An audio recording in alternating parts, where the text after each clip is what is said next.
Hello and welcome. This is Gray Hughes of Gray Hughes Investigates on YouTube. This channel evaluates all aspects of true crime. As you are aware, videos and live streams in this genre often discuss elements of crime that may be disturbing to some viewers. If necessary, take the precautions needed to avoid these feelings. Factual information related to cases is the key to fostering rational true crime discussions. Fortunately, you will find that here. Please hit the like button only once, share the video, and subscribe if you like my content. Thank you very much for watching.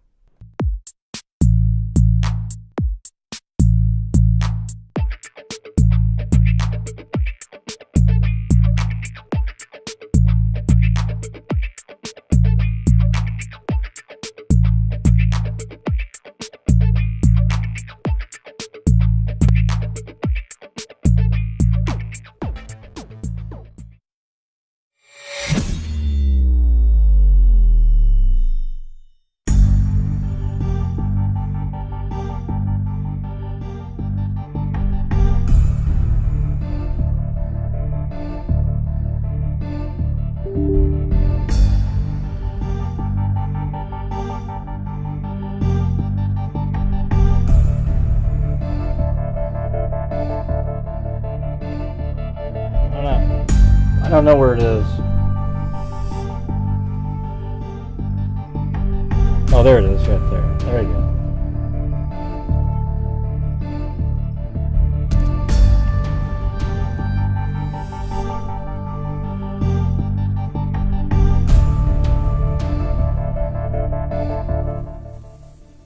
All right. Well, we're doing a case, Carol Ryan, from I think 1996. I think we covered this 3 years ago, but you know, there's been updates since then, so I thought I'd go over it again. It's been so long, I didn't even remember when I saw something on it. I was like, but her face looked familiar, so I went and looked, and there it was, from October 5th, 2021, which is, you know, basically 3 years ago. And I don't know why the dog camera's not working currently. Get that one fixed. But hey, if you happen to miss the donation night last night, it'd be great if you'd help support the channel tonight to get the first night of the month started off. It's not the greatest day in the world, Sunday during Memorial Day. However, you know, I just got to keep doing what I'm doing, you know. I know, Cindy, I could tell because you misdiagnosed when the show started. You said, it must be that you have COVID brain, Gray, because you said she would. No, because that's the truth. Or whatever it is, Labor Day, Memorial, you know, whatever. I don't even know what it is. I'm just here. I do the same thing every day, working. Labor Day. Okay, everybody. Labor Day weekend. Yippee. Another holiday. It's never a holiday for me, though.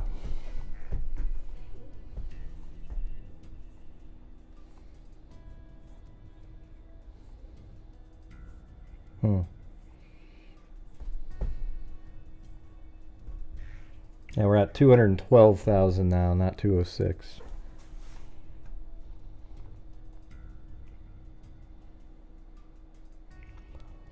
Thanks, American Lady. Where are we at now? Yeah, 212,315. We just did another 3,000 yesterday. Added that to Identifinders International, which is good.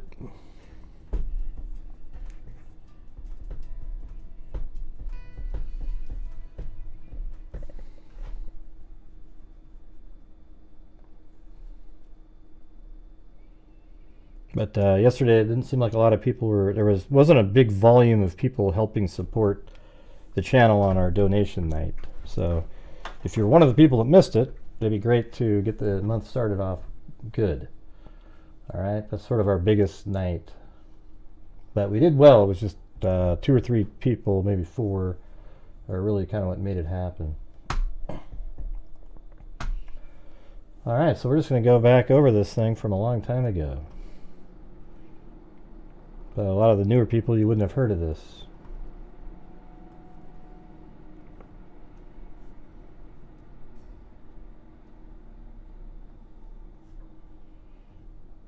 This is back in, first article here is September 2nd. This is when I used to just put out the PDF files instead of the URL, but here we go. September 2nd. This is when the article is, and let's see, it says Sunday morning. So I guess we don't know what day this is because I didn't do the article from the paper. Hey, thanks Chris Sparks. First ever on a live stream. Very cool. And Florence White. Awesome.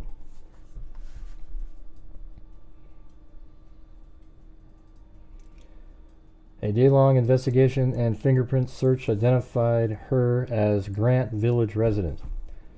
The Onondaga, yeah, it's hard to say. Onondaga County Sheriff's Department is investigating the murder of a Syracuse woman found Sunday morning in Jamesville. The Sheriff's Department worked all day Sunday to identify a woman who was found naked, beaten, and unconscious along Route 91 in Jamesville Sunday morning. Carol M. Ryan, 42, whose address was listed as 120 Village Drive in the Grant Village Apartments. So I think I have that.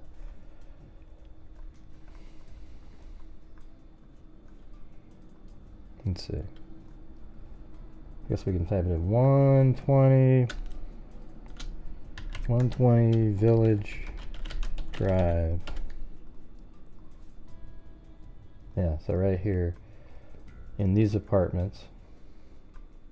And she was in Ben verified also.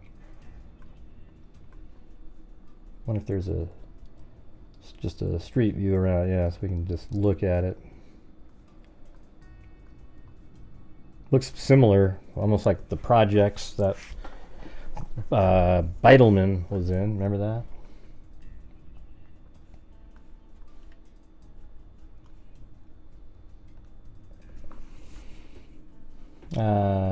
She was in a Grant Village apartment, was taken to the University Hospital at 6:20 a.m. Sunday. She died 5 hours later after surgery.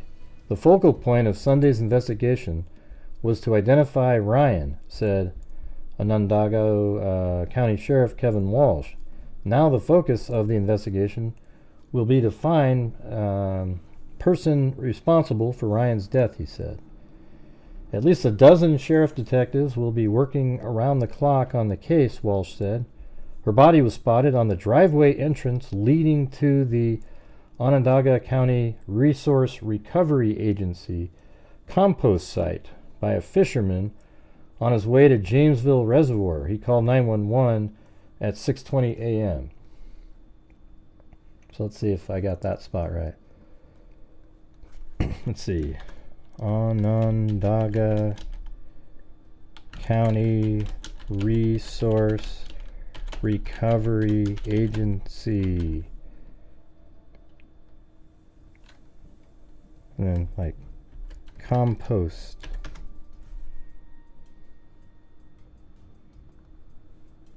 Okay, yeah, so that's the recovery offices, but it says compost site. So I do have recovery agency offices there, but it looks like it's actually the compost site. Oh, I bet you it's that one then.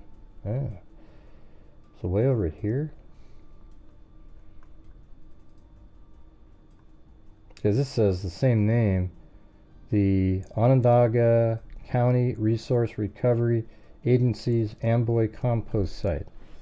Doesn't say Amboy up here, but well, now okay, now there's a Jamesville. Where's that?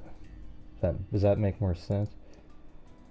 Okay, so there's that one and the other one that I just showed you.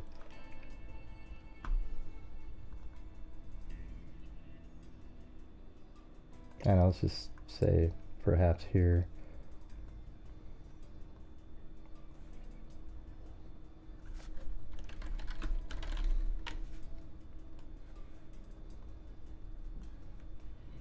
All right, you guys, let's get the ball rolling here. Got to have a good first night of the month, or it takes really hard to recover from it.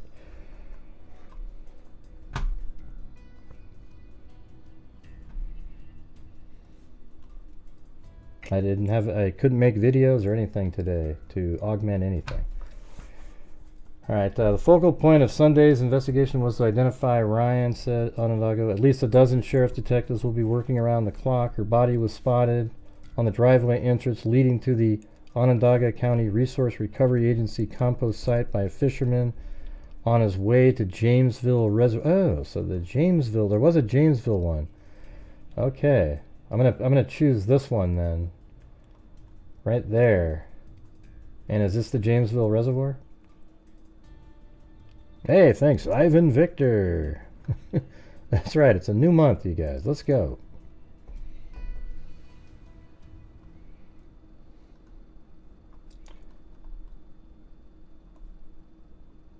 Okay, that's not the spot. I'm going to move that. Now it makes sense because I think this is probably the reservoir that they're referring to. And so this is going to be the driveway that she was found, barely alive, right there. And here's the reservoir. And thanks again, Ivan Victor.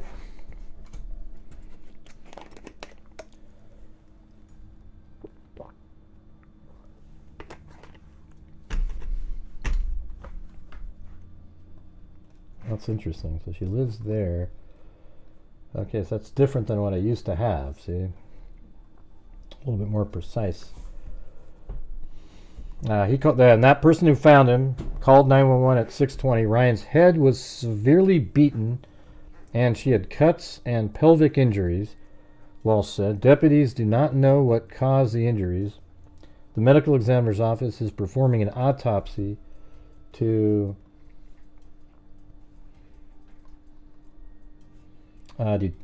determine the cause of death. Deputies set up a roadblock along Route 91 Sunday, trying to find anyone who may have seen anything unusual.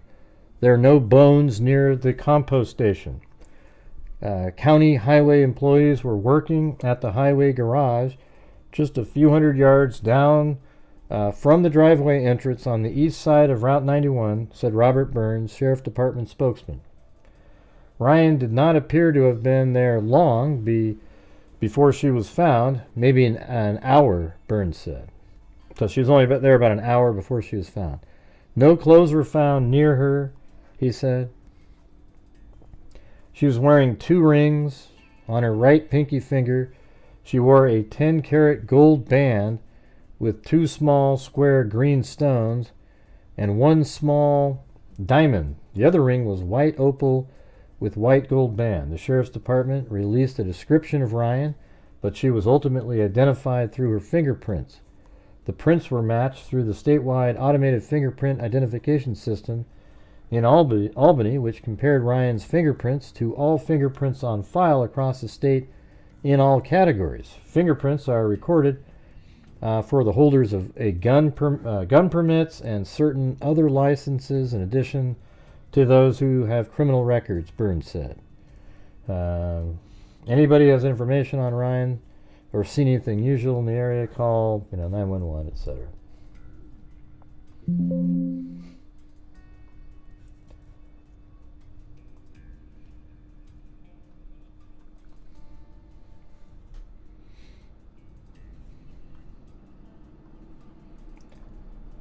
And yes, there was aliens, you guys. There was aliens too, and I think there's a possibility that I was hoping that maybe that would generate some more super chats if I pretend that there's some kind of a conspiracy going on. I guess not. Okay, authorities hunt killer of Syracuse woman. Investigators who identified a beating victim through her fingerprints now hope to track down her killer.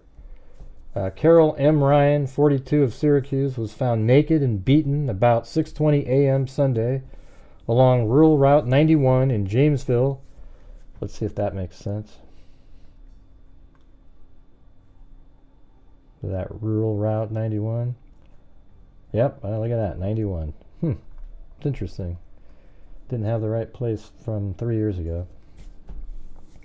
Ryan, who sustained severe head and pelvic injuries, was rushed to University Hospital in Syracuse, where she died in surgery about 5 hours later, he said. See that? The, suggestion of aliens didn't help me out.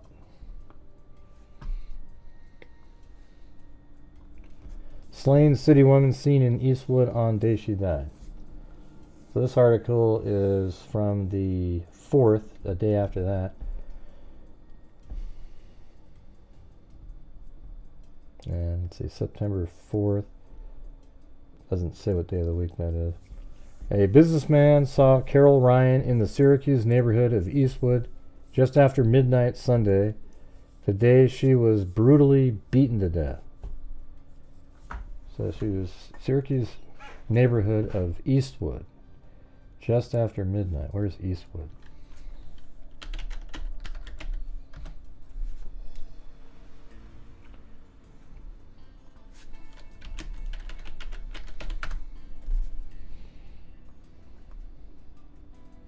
Okay. Well, she lived there. I mean, does she live in Eastwood? I mean, Eastwood's right there. I don't know if that even means anything. But it was late at night.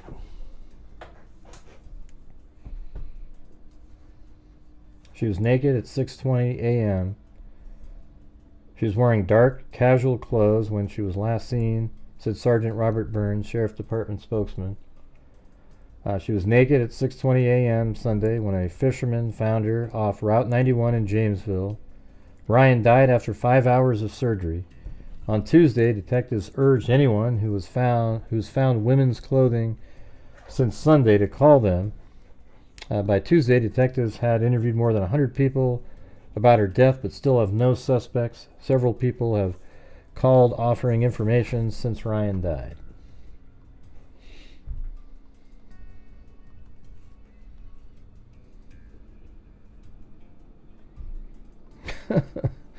Come on, Ivan. I appreciate your help and everything. I don't want you to bear any burden. It's just kind of wild, you know. Used to be just everybody would just, it's just not the same. Last night was a miracle. Wake up, y'all. Don't make me donate like a wild man. Come on, you guys. You can do it. You know what we do on this channel. All right. Sheriff detectives have sent blood and what they believe may be semen. Oh, they have semen to the state police lab to determine whether the fluids implicate a man in the slaying of Carol Ryan on September 1st. Hey, thanks, Kathy Friday Maker. And yes, Ivan Victor. The samples came from behind the dashboard and the seat of a 1985 Ford Crown Victoria owned by a North Syracuse man. Onondaga County Sheriff Kevin Walsh said Wednesday. The man was one of several hot leads early in the investigation, but it's looking less and less likely he's involved, Walsh said. Investigators are awaiting lab tests to see if they can eliminate the man as a suspect. Results of the tests are expected to take several weeks. Ryan, 42, of Grant Village Apartments, Syracuse, so she's 42 years old, was severely beaten before her killer set off an explosive device inside her vagina. Can you believe that, you guys? Holy crap. I mean, somebody, I don't know what, I mean, somebody that would do something like that's either a serial killer or somebody that you know that's just so angry at you, right? Thank you, Kathy Friedmaker, Rachel Hall, and American Lady. Isn't that insane, though, you guys? And this person's William Fitzpatrick was the district attorney at the time. This is the world's best agenda in Crime Channel because of the extra benefits to the general public, which other channels should copy. Yeah, wouldn't that be great if, like, every other channel who also got, they make more than I do, by the way. I mean, their channels look like a bingo machine every single night. And you would just think, wouldn't it be great if they gave, I mean, lately I haven't been able to do the same percentages I used to, but it's at least 25%, or, I just try to give thousands of dollars. Okay, and so at least we're making a difference in the true crime world. But anyways, see, Cindy, I told you when you wrote down your little snarky comment before the show started that you deleted. I wrote down exactly the reality here. And thank you. You know they exist, and American Lady. Now, Ryan 42 of Grant Village Apartment, Syracuse, was severely beaten before a killer set off an explosive inside of her.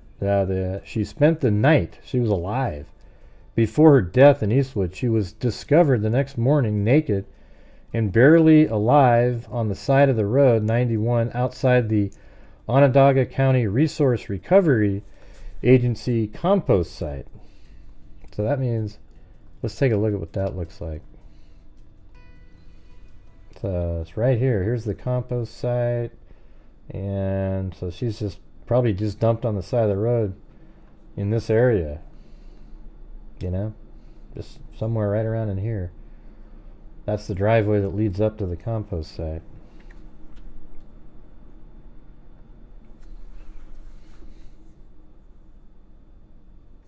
Yeah, we know, Cindy. I'm not sure why you just typed that word in.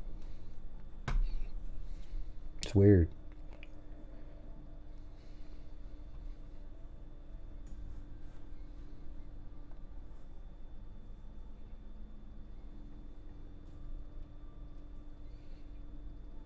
Deputies got a search warrant to look through the man's... What are we looking at here? She spent the night before... Yeah, the North Syracuse man is among other... more than 100 people investigators have interviewed after the homicide. The man told several people that he had beaten and killed a woman, but it was the wrong one, Walsh said. He said the man had told detectives he was joking. Deputies got a search warrant to look through the man's apartment and his car, the sheriff said. They also arrested him September 2nd on a felony weapon possession charge when they found him with a shotgun, Walsh said. He said the man was prohibited from carrying the weapon because he has felony convictions that include burglary. Ryan knew several people with long criminal records, Walsh said. He said detectives have interviewed several of them more than once and ruled them out as suspects. Many new leads in the case have come this week after authorities released more details about Ryan's death, the sheriff said. That was September 19th. Then we go all the way to January 10th of 1997.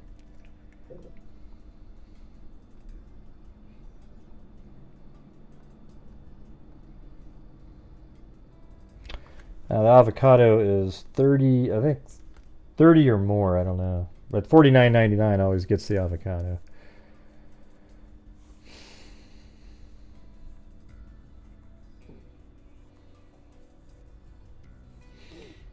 Yeah, and the thing is, I'm not even claiming to be virtuous. I'm just saying this channel, I want to make a difference out there also, and I make an income on here, and I try to give back a big chunk of the income even from my ad revenue.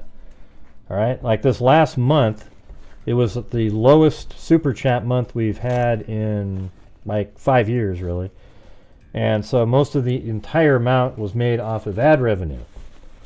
Not the entire amount, but 65%. Where those all in the past, I didn't make videos. So you got to think about it like that. Without ad revenue this month, it would have been probably $3,000 less than any month we had during the entire 5-year period. Except I made videos, so that's what I'm saying. It's been really very, it makes it really difficult mentally because I have to make videos. I can't just go, hey, you guys, I'm going to do a show tonight and expect 300 people and then have the same support that I used to get. So I've been trying to explain it to you guys. That's why I make videos. But if you guys can help support the channel when you can, and it takes some pressure off of, you know, making videos. So for this last month, I probably made 15 or 20 videos. I did live streams every single night on this channel. Then I did live streams on 15 or 20 nights on my other channel, and just barely did the same amount as the month prior when I didn't do any of that except live streams and some videos. So working triple hard for the same. Thanks, Michelle H. All right, so this one says the leads have slowed. 4 months have passed, but 6 Onondaga County, Onondaga County Sheriff investigators continue hunting for Carol Ryan's killer. What they're doing now is they're trying to dig even deeper into knowing as much as they can about both the victim and her acquaintances and her habits, especially around the time of the homicide, said Captain Gene Conway. Ryan, 42, of Grant Village Apartments, Syracuse, was found barely alive September 1st on the side of Route 91 outside the Onondaga County Resource Recovery Agency compost site in Jamesville. She died at University Hospital.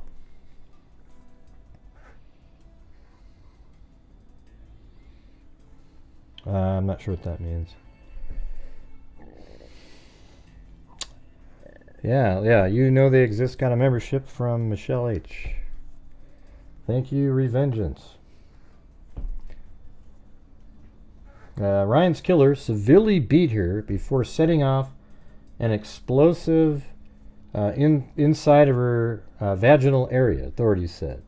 There are no suspects. Detectives interviewed about 200 people and tracked 250 to 300 leads in September. So near the end, I'm going to go start working on an animation. That's next. I was just on there like a week or two ago, Jack. Why do you care if I'm on there or not? I don't like actually doing the same thing over and over and over and over again. Right? They probably want people that think Jennifer's guilty. But I was just on there, I don't know, like 10 days ago or so. Do you really give a shit, Jack? Or are you just one of those trolls? Never seen you before, man.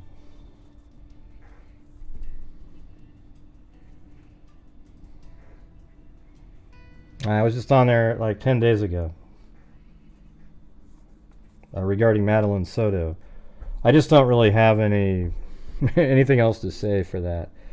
You know, when we get all the new images, yeah, I'll have something to say. And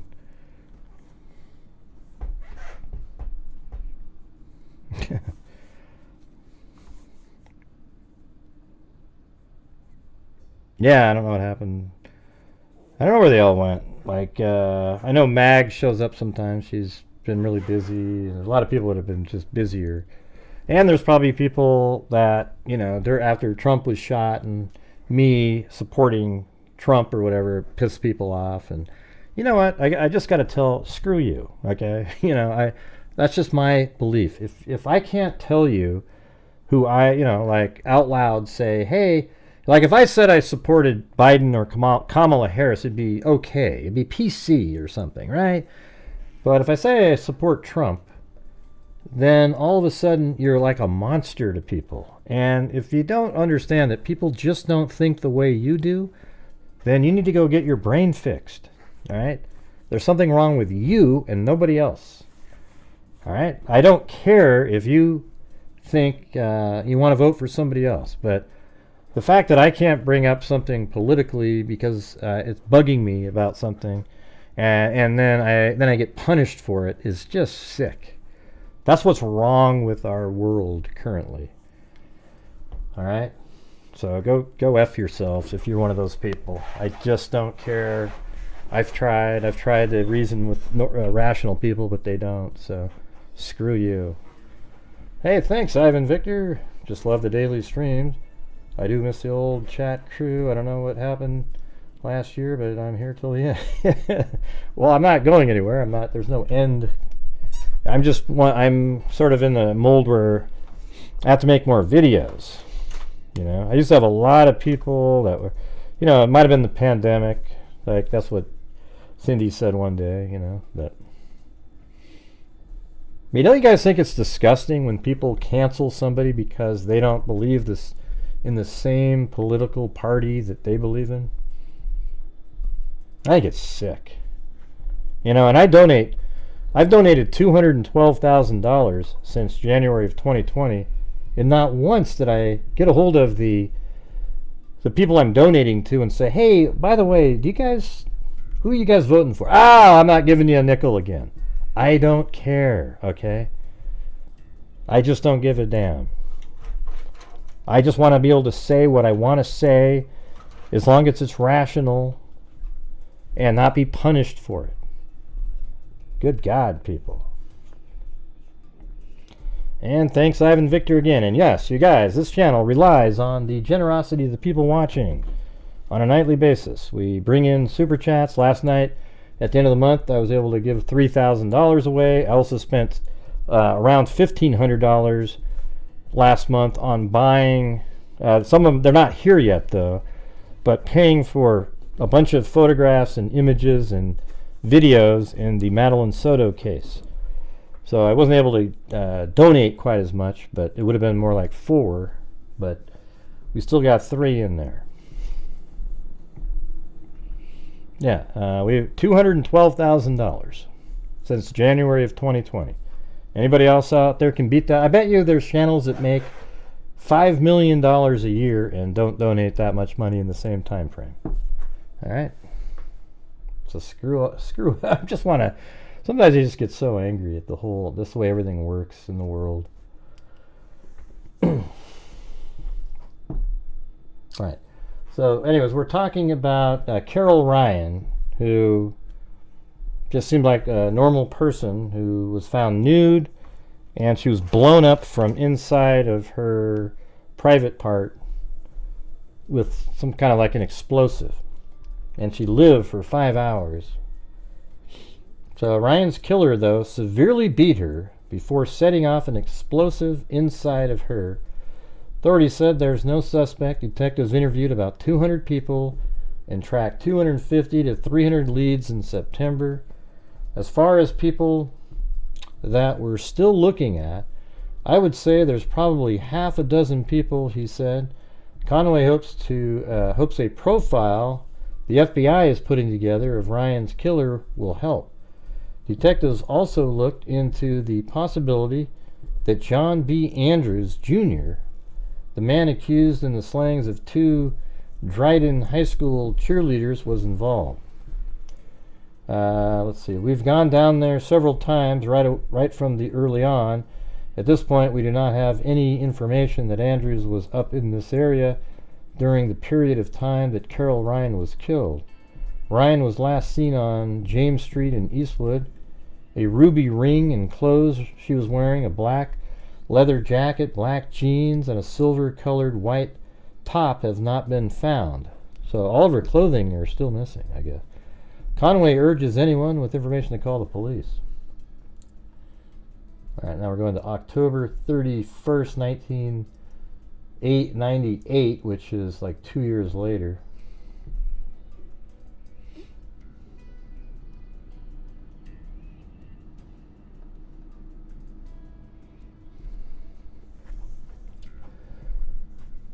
Let's see.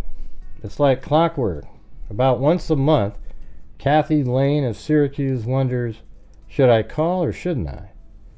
More often than not, Lane picks up the phone, dials the Onondaga County District Attorney's Office, and asks a question heavy on the heart for 2 years. Do you know who murdered my sister? The answer is always no. The Onondaga County Sheriff's Department hasn't solved the case of who killed Carol Ryan, 42, of Syracuse 2 years ago, Tuesday. I guess let's see. We did do that, right? Hold on. Just want to make sure I don't remember reading this one. FBI help. On the 17th, DA calls one. Yeah, I don't think I ever did this one. Hold on, let me throw this one in there.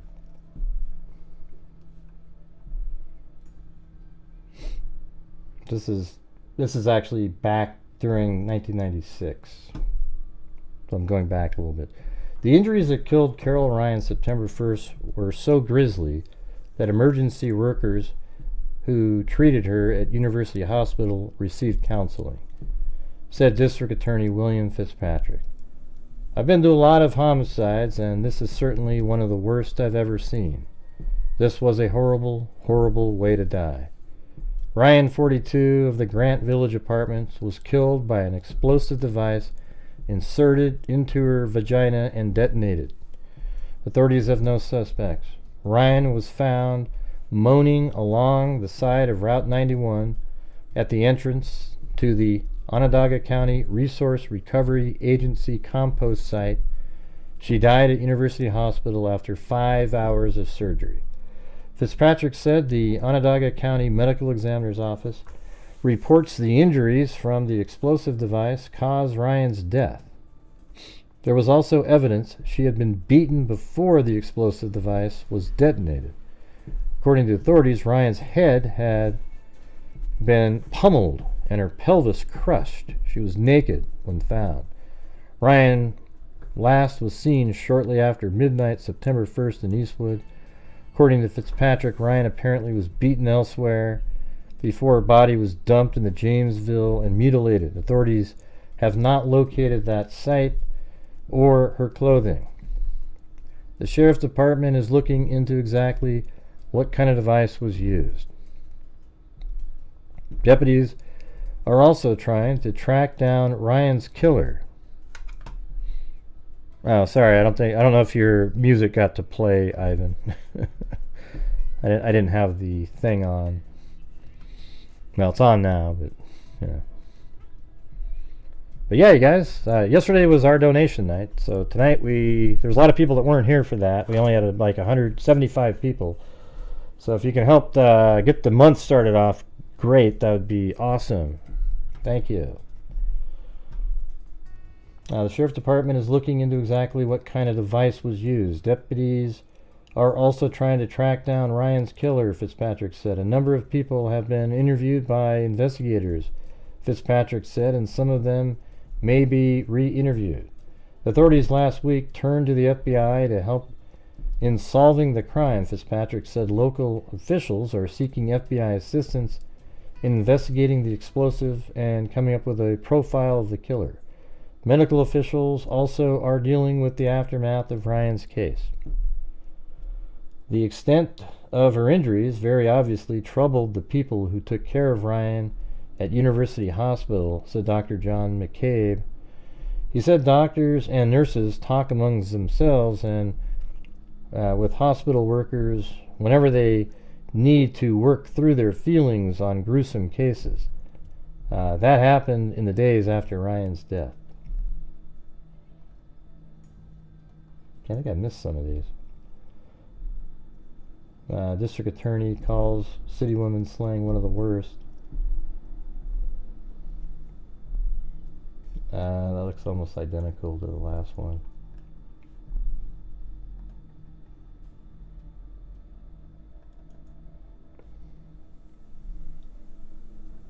Police find hot leads in murder. Lab tests may clear one man in Carroll County. Sheriff detectives have sent blood and what they believe may be semen. I think we kind of went over one that looked just like this. She spent the night before her death in Eastwood. She was discovered the next morning naked and barely alive on the side of Route 91 outside of Onondaga County Resource Recovery Agency. Deputies got a search warrant to look through the man's apartment and his car. That's so weird. Why do you think somebody would... Sounds like it's sort of like, obviously like a sexual meaning to it.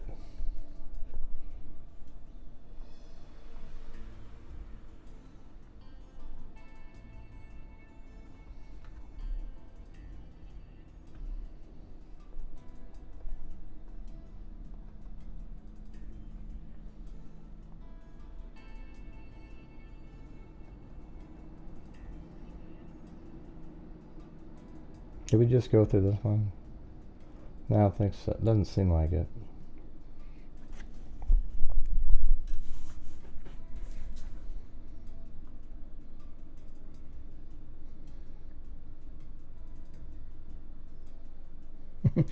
He meant holy smoke.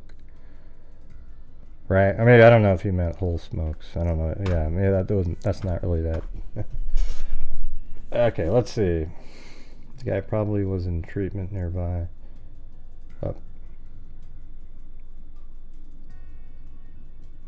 We don't know. You know they exist. We have no idea. It's like clockwise.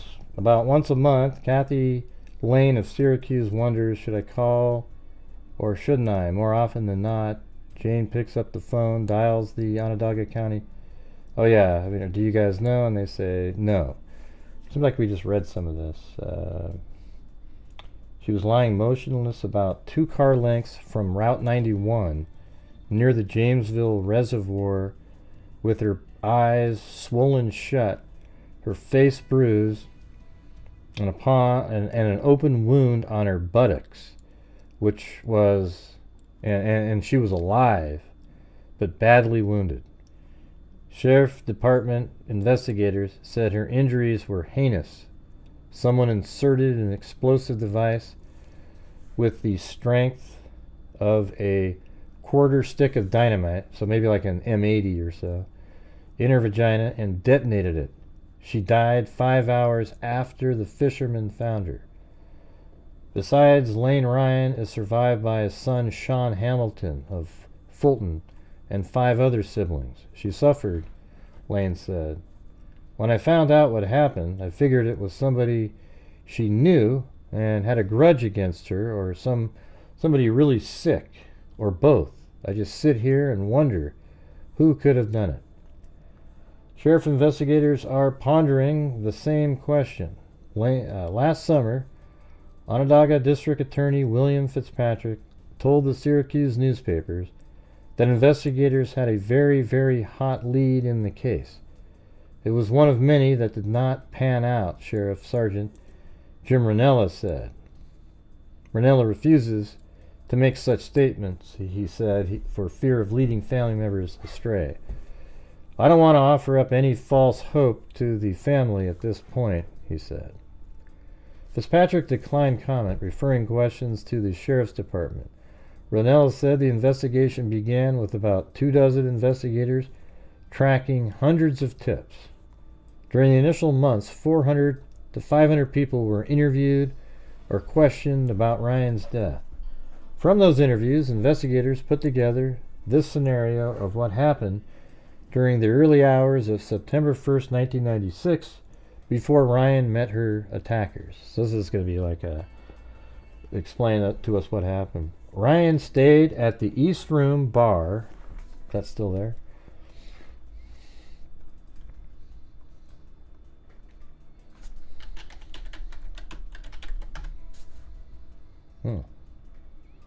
Yeah, it says the East Room. And that makes sense.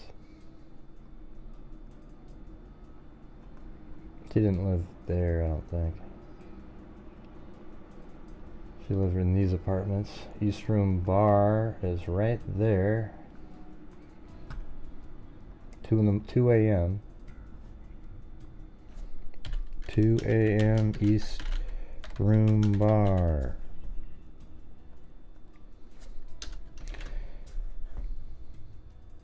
Alright, I'll try one more time, you guys. If you can please help support the channel tonight. As I've explained many times, it's really important to you guys. If anybody who can, if you can afford to, that would be great. We just try to keep the momentum going throughout the months and years so that we can keep doing all the stuff that we do, and allows me to keep doing the show. Alright, thank you. The investigation began about 2... Okay, so Ryan stayed at the East Room Bar, Eastwood, until about 2 a.m. She offered to take anyone in the bar to breakfast, but she left alone. Lane said investigators told her Ryan was last seen hitchhiking. Oh yeah, so she said she'd take somebody to breakfast probably to get a ride home, but she couldn't find anybody, so she was hitchhiking. And that's kind of, man, that's serial killer shit there. Man, you know, middle of James Street wearing black jeans. So is that James Street right outside? You would think. Yep, that's James Street.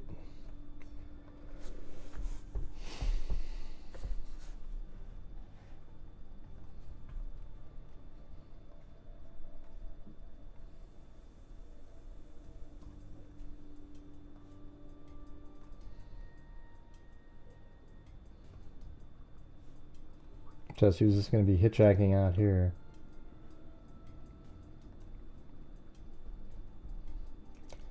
Wearing black jeans, black boots, a silver shirt, and that's probably when that person said they saw.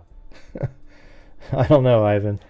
I mean, people don't even listen anymore when I say it, so it's like almost a waste of time. But you don't need to keep... I appreciate your support and everything, but I feel bad. You know? There's a lot of new people that don't realize what we've been doing over the years, nor do they care. So it's kind of like, yeah, you know, just what it is. So it's anyways. Lane said investigators told her Ryan was last seen hitchhiking in the middle of James Street, wearing black jeans, black boots, a silver shirt. So this is kind of when that guy said he saw her in another thing out there. A black suede leather jacket with fringe on the front and silver jewelry. Hey, thanks, Sky. I don't know what language that is or what that means.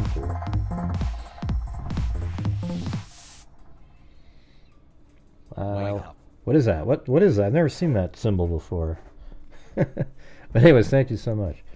And Georgina Stoliker.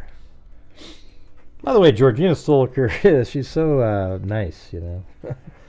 I know, we talked every once in a while. She leaves me, sometimes when she's had a couple drinks or something, she'll leave like a bunch of these long messages on Facebook, and I listen to all of them because they're always so interesting, you know, like these long stories about something going on, you know. And she has kind of an interesting life, so it'd be cool sometimes she came on and told her stories. That'd be awesome. Thanks, Georgina Stoliker and American Lady. And by the way, what is that symbol on there? That W with the lines through it. Sky. Thank you very much. Do you guys find this story interesting? I think it's crazy. Oh, it's whales? Oh, interesting. Nice.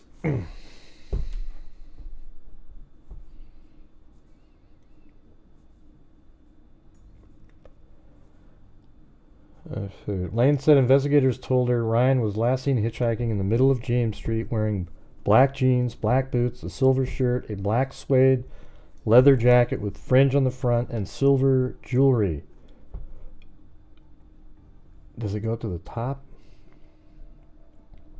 In the beginning, Ranella said, tips poured in. Investigators took hundreds of calls. So what's weird is that means in a 4-hour window, that's when she became naked. So somebody... I bet you somebody picked her up hitchhiking, and perhaps she fought hard to not be sexually attacked, and this is like a serial killer type person, so then they were angry about that, so they blew her up to send a message to her, and then beat her up and threw her on the side of the road, something like that. Detector, detector, I'm sure the body malady detector, gonna get you on a stretcher, he was traveling like an old projector. I almost could do that one. Little one around about me and a crew about something we be able to do, you might not heard of, maybe you have an offer or all that was like, used to get angry and all uptight, you say you want to spend and not all the way rocking the house, that's what the rumor was all about. Frank, you ready for doing the story? I was shocked when I read it.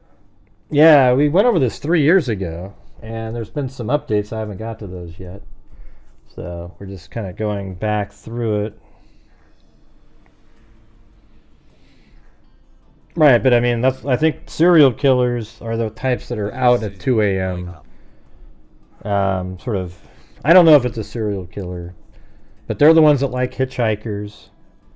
It'd be really strange if it was somebody that knew her, you know. I mean, it could be somebody that knew her, but I mean, you know. It could have been somebody at the bar and knew that she was going to be hitchhiking and said, oh yeah, I'll give you a ride, and then that's what happened. They could have been somebody that was even trying to pick up on her, and she... Time grave for doing this story. I was shocked when I read it. My county. Barbarian for sure. Well, thank you, and thanks, Brown-Eyed Girl.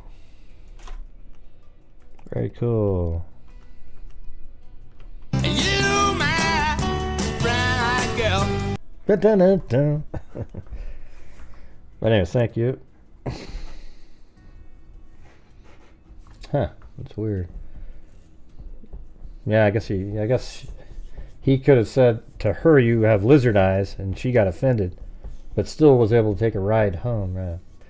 Eventually, less and less information trickled in, Rennell said. Detective Kim Brennan, the lead investigator on the case, still receives tips. Brennan, who was on vacation, was unavailable for comment.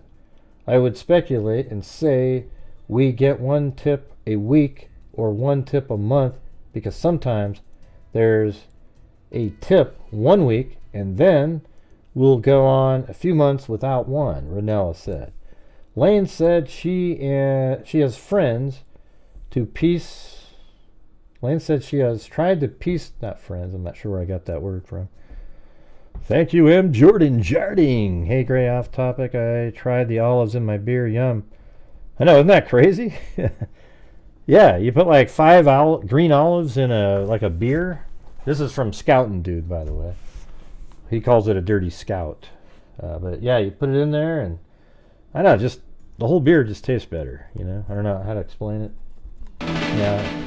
And don't go, yuck, until you try the damn thing. Just like people who never eat sushi, they bitch about it. But if you've never tried it, you'd never know. It could be the best thing you've ever eaten in your life. Yeah. Anyways, thank you guys. Appreciate it.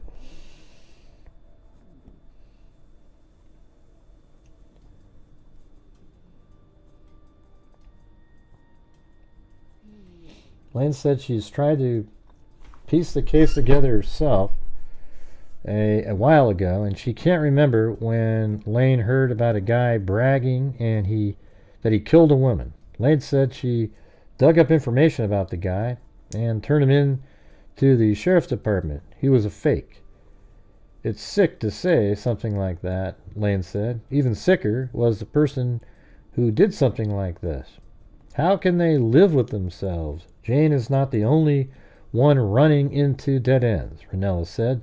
Several promising leads fell through. About 2 or 3 weeks into the investigation, Rennell said a man called the sheriff's criminal investigations unit and left incriminating evidence. Investigators spent a week finding the man and interviewing him. He too was fake. It always amazes me that you get a guy who gets pleasure from saying, I'm the guy who did that. Another time, a woman called the sheriff's department with a license plate number from a car she claimed to have seen near the crime scene the night of Ryan's slaying. Again, nothing came of it. Hey, great. Off topic, I tried the olives in my beer. Yum. Love your show. Yeah, it's good stuff. So the next one. It turned out the jilted lover situation, Rennell said. She was trying to get the male half of the relationship in trouble. So, yeah, see, she was just trying to make him look like he did something. So just all this bull crap coming in. There is no statute of limitations on murder, so whenever the culprit is found, he or she can be prosecuted, Rennell said. His office will continue to look for that person aggressively. He said he wants to bring closure to the family. Lane said she wants that closure and the peace it will bring. She said her family hasn't had peace in years. Their turmoil started long before Ryan's death. Lane said their family problems began in Gates near Rochester when their family left their mother, Edith Paul, to raise Kathy Wilford, Carol Joseph, Diane, Harold, and Louise alone. Then came a series of moves that ended with the family in Pulaski. Lane moved to Syracuse in 1978. Ryan followed a year later. 3 of their siblings stayed in Oswego County. Lane said she is unsure where 2 of her brothers are. Over the years, Lane said family problems tore the siblings apart. Only she and Ryan maintained a relationship. Sisters are supposed to be like that, I guess, Lane said. The morning before she died, Ryan telephoned Lane to begin making plans to reunite their family. Their mother died in January 1996, but Lane said Ryan wanted to get all 7 siblings together for a barbecue. It will never happen. The next telephone call Lane remembers was from her brother Harold telling her Ryan was dead. In the 2 years since, Lane said the remaining siblings have fallen farther apart. Maybe, she said, when Ryan's killer is found, they will find peace.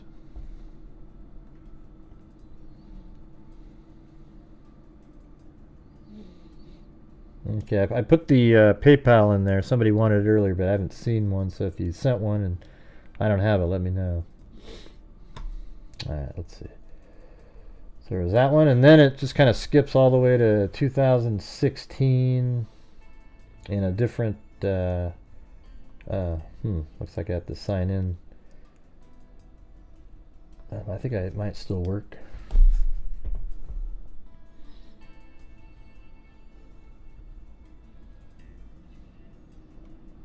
Yeah, I guess it is in there. After 20 years, when fishermen found Carol Ryan naked and face down in Jamesville on September 1st, 1996, he thought she had been shot. She was barely alive in the driveway of the Onondaga County Resource Recovery Agency driveway, according to the Post. So, if you missed it, this is the situation. I mean, there's almost no there is information, but it's not a lot. So she lived here in these apartments,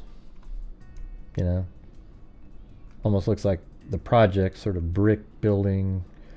So she lived there, and then she was at this bar, which is right next to her house. Probably just walked down there, went this way down the road, and then went to this bar, the East Room, at 2 a.m., and then she went and hitchhiked home. She was trying to hitchhike. Why was she trying to hitchhike home, though? Just walk. It's not very far. I don't really understand that part. Like, if she lives in these apartments, how far is this even?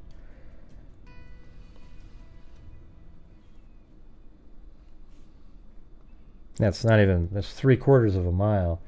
So maybe she wanted to hitchhike to go get food. Go to a Denny's or something. I don't know where there's a Denny's. Let's see.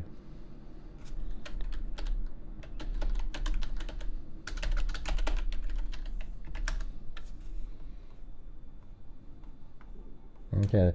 Well, there's like a Denny's over here, so I don't know if that's it. There's also a Denny's over there, so maybe one of these. You just never know. But yeah, I don't know if she was just going to go home. It seems like she would just walk home, but maybe she really wanted to go get something to eat. Who the hell knows? This crime is unimaginable and so sick. That's crazy, Charlene. Anyway, yeah, so she was fatally wounded in an unimaginable manner. Okay, yeah, so I guess I was going through a recap. So she was here at 2 a.m., and then her body was found all the way over here at this, I guess it's, forgot the name of the county, but there's a dump site right there. And then her body was, they said, 2 car lengths from the road. So perhaps she was just like right up here or even on this side of the road. Don't know. I don't know if there's a way to, I don't think you'd see somebody if they're on that side. But apparently she was over somewhere close in this area. And somebody had inserted a explosive device inside of her private part.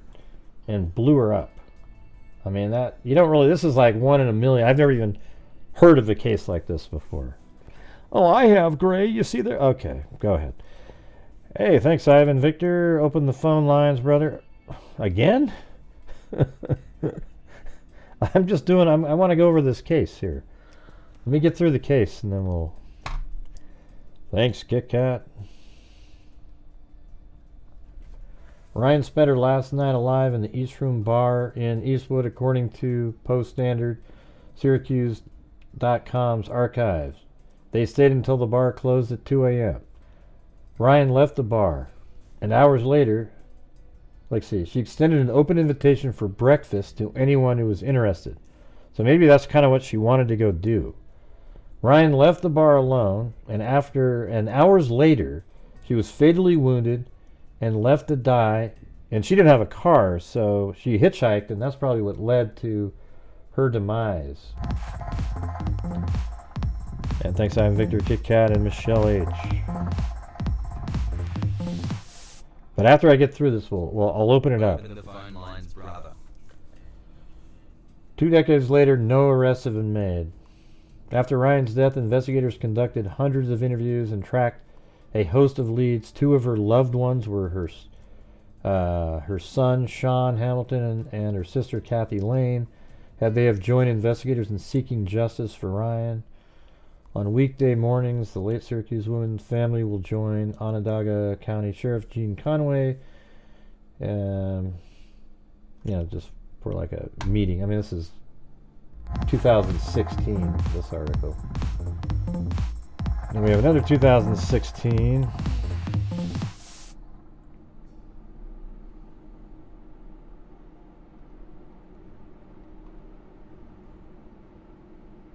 No, there it is. Since the day his mother was brutally murdered 20 years ago, Sean Hamilton has had no shortage of painful moments.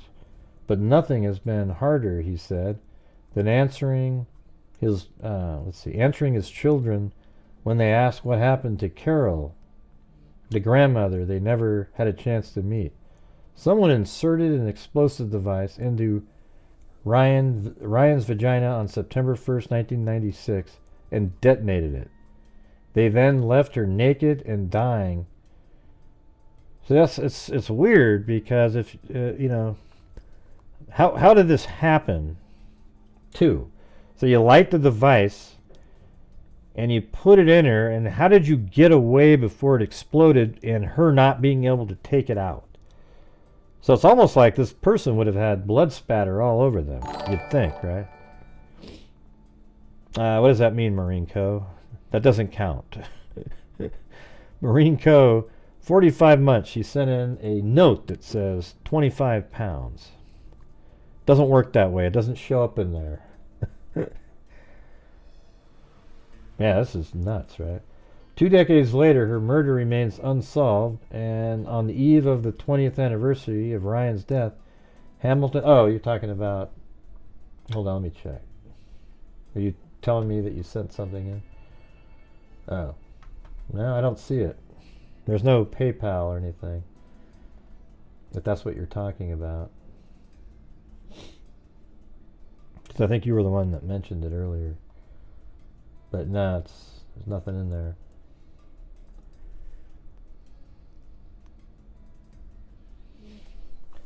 Two decades later, her murder remains unsolved, and on the eve of the 20th anniversary of Ryan's death, Hamilton asked the public to help find his mother's killer. Just help my family, he said, his voice shaking. Hamilton joined law enforcement Wednesday morning at the Onondaga County Sheriff's Office headquarters in Syracuse for a news conference about his mother's murder. During the conference, Sheriff Eugene Conway announced a $10,000 reward for information that helps arrest and convict Ryan's killer. Conway asked the public to come forward with any information about the murder. We're hoping that the passage of 2 decades has led to a change of heart, Conway said. The reward was given by an anonymous donor. Hamilton's first chief assistant director, attorney Rick Trumfio, and investigators joined Conway as he announced the reward. Conway was the department captain of investigation 20 years ago when, let's see, how do I don't see the bottom where I can, maybe it's actually a PDF file, so this is probably where the next page is.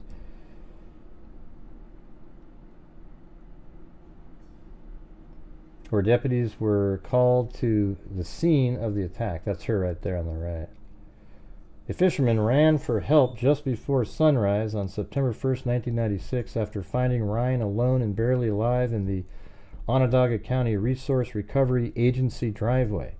Ryan died 5 hours later at the hospital. She was 42 years old. Conway said it is impossible not to remember the horrific way Ryan died. I've never forgotten Carol, Ryan said. He said, I've never forgotten to this day. I'm trying to figure out what Marine Co. is talking about up there. But thank you for the 45 months.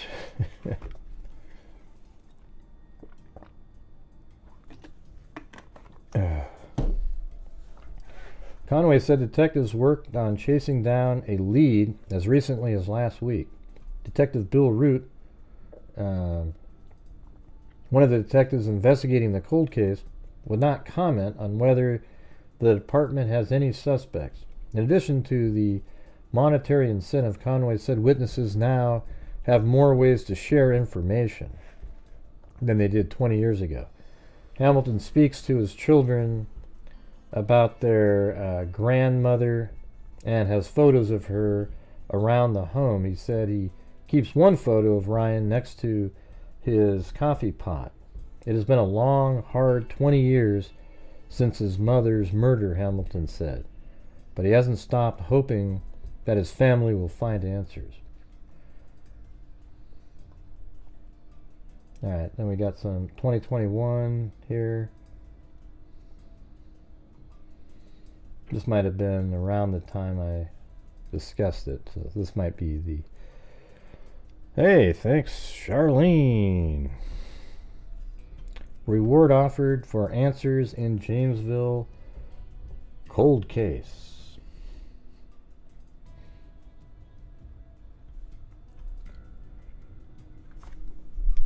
In the wake of the 25th anniversary of a Syracuse resident's murder, the Onondaga County Sheriff's Office announced it is offering a reward.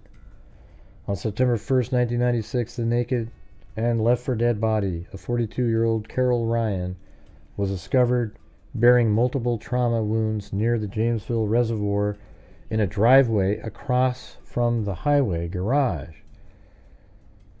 An explosive highway garage.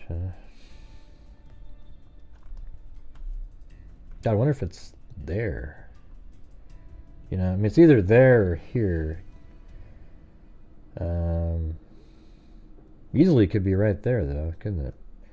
And there's a building there. How about we put that right here?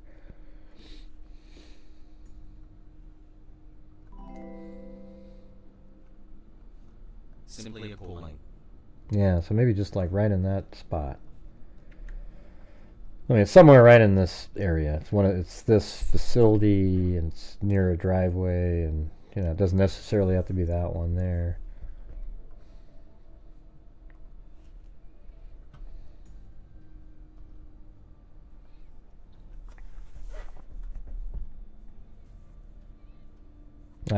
So it says across from the highway garage. An explosive device had been intimately inserted into Ryan's body and detonated. She was then taken upstate to University Hospital, where she later died from her injuries. I wonder if she was able to speak at all in those 5 hours. It is presumed that prior to the murder, she was last seen walking back to her Grant Village apartment. Which is only 3/4 of a mile away. So she could have done that in 10 minutes or so. After leaving the East Room Bar on James Street around closing time the night before, she had reportedly been wearing a black jacket with fringe, a silver silk blouse, and dark jeans.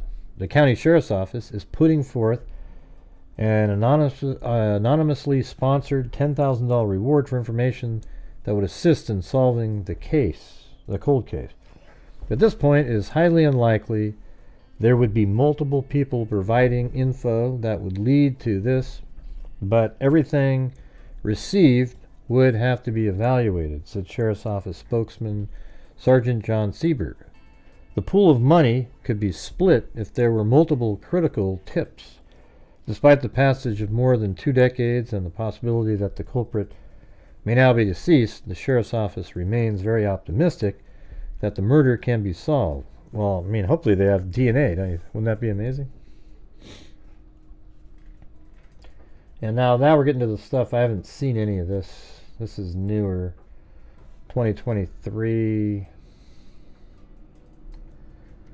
Sunday morning, September 1st, 1996, 42-year-old Carol Ryan was found beaten, naked, and dying in a driveway off Route 91 near Jamesville Reservoir. An explosive device had been used, leaving what the Onondaga County District Attorney Bill Fitzpatrick describes as a sadistic wound.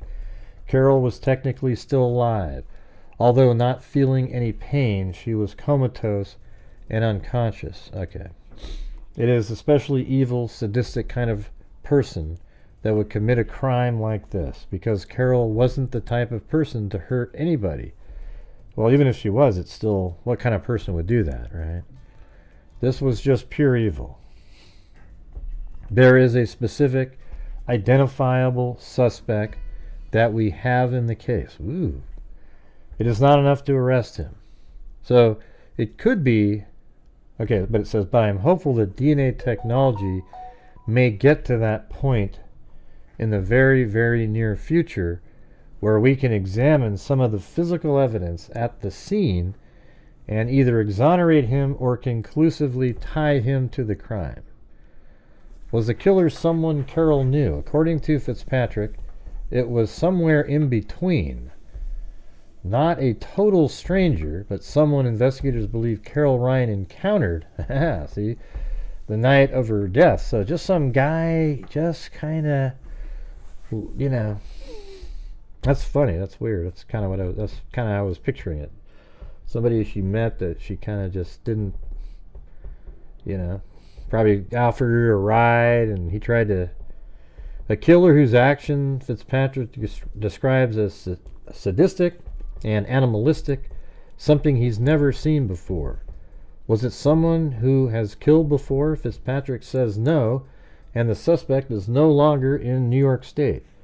Fitzpatrick said, I'm not revealing anything to him. I'm not tipping him off. He knows he's a suspect, and he's lawyered up. So that means they can't question him, and without enough evidence, they can't arrest him. We've also learned an important witness in the case has passed away. Unless we find some legal way to get that person's affidavit in front of a grand jury, in front of a court, that testimony is lost forever. Oh, Jesus. So probably a witness that knows the killer. Man. And what would cause someone to kill so sadistically? FBI profiles have also been consulted on the case. They had frankly never seen anything like this. Right, I'm telling you, I've never seen anything like it myself. And let's see, FBI profilers have also been consulted on the case. They had frankly never seen anything like this, so I don't know what it was that set him off. We periodically check on him. Despite current limitations, it is important to note there is no statute of limitation on the crime of murder. You know, one thing that office is noted for is never giving up on a case. I'm not going to make a silly Joe Namath type prediction, but the only thing I will guarantee to Carol's family and her loved ones is that we will give our best shot. Toby, Shelley, and myself are absolutely committed to justice in this case, and we're pretty good at what we do. And with the right advancements in technology, the chances of finding the killer become even better. Onondaga County Sheriff Toby Shelley has assisted a new detective on the case, assigned a new detective on the case, who will meet with newly assigned Assistant District Attorney Fitzpatrick. All right, you guys, we're on one of those lulls again. So if you guys are out there and you can help support the channel, that would be awesome.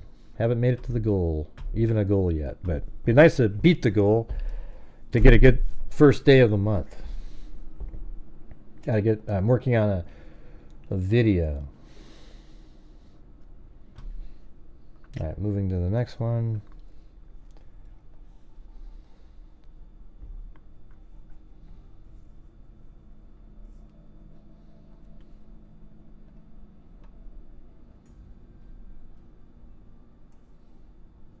See, what was weird is Marine Co. mentioned something about, do you have your PayPal?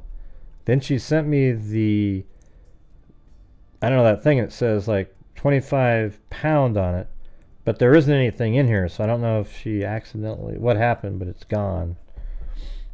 So somebody, maybe if you can get a hold of Marine Co. in the chat, I don't know, I haven't seen her for a while. So this one is from September 1st. I have to head out now as I'm moving from Korea and back to Australia next week. Oh, wow. Well, what are you doing in Korea? You teaching English or something? Or I know a lot of people will go over there for that.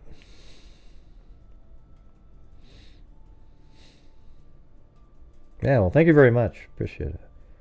There you go. You teach English. Awesome. And with the Australian accent, though, man, do you teach them all the words like see you in a halfa, servo for gas station, all the, words that you guys do? Or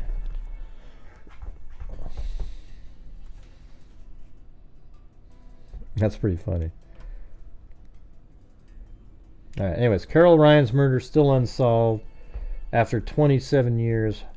Hope hinges on new DNA technology.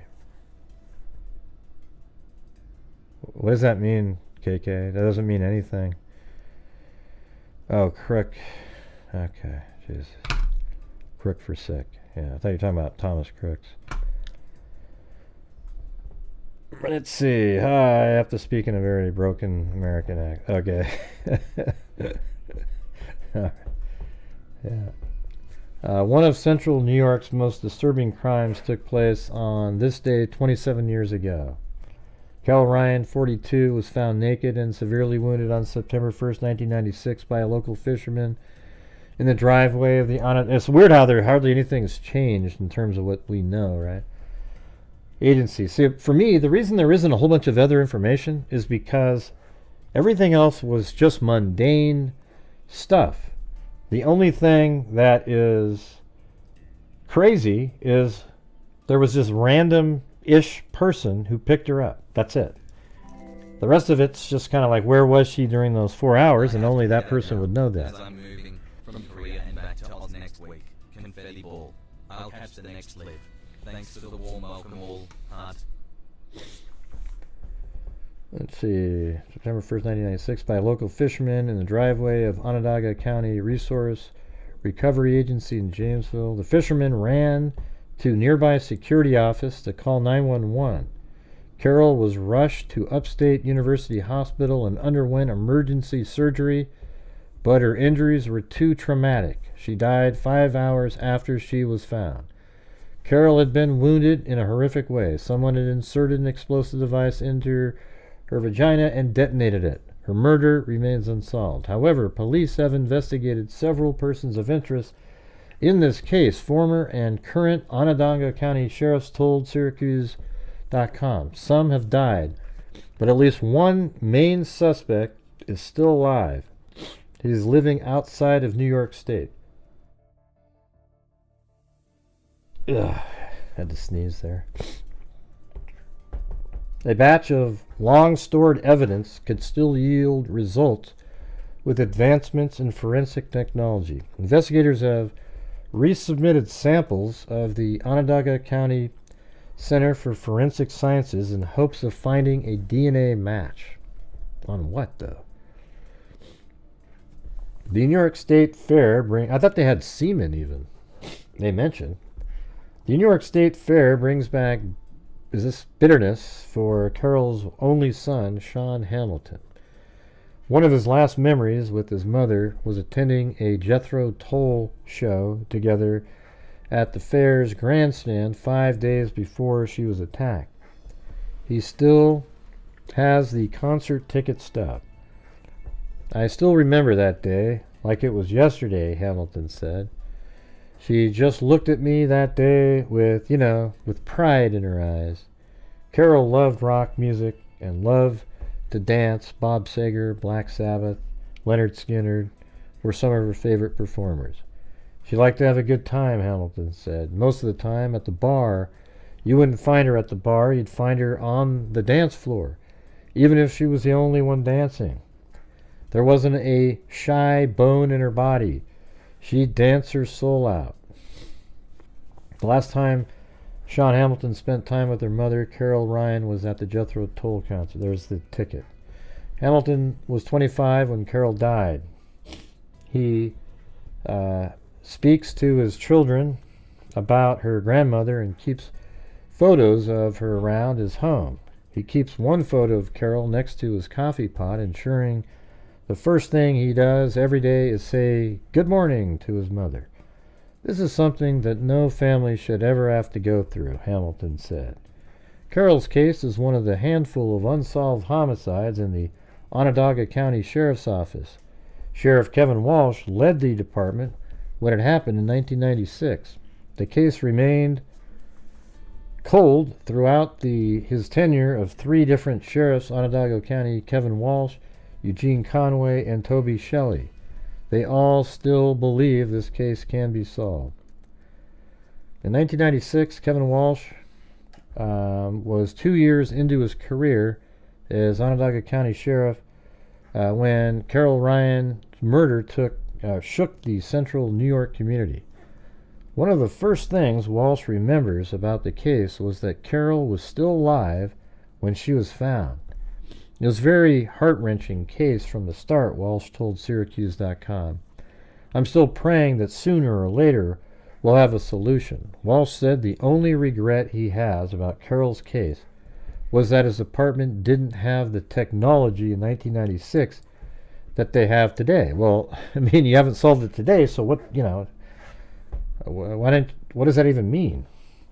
Walsh said the only regret he had, so then he says, we barely had knowledge of DNA in those days. So I'm wondering if they had semen and they just sort of wasted it, they lost it or got rid of all the samples they had, and now they're just like, oh, Jesus, man. We barely had knowledge of DNA in those days, Walsh said. We certainly didn't have the specificity of DNA testing that they can do today. The big hope is that with every improving technology, we may be able to really pin it down in the future. Walsh remembered how Carol's only son, Sean, helped investigators seek justice for his mother. His disturbed... I got it. Man, I'm getting allergies.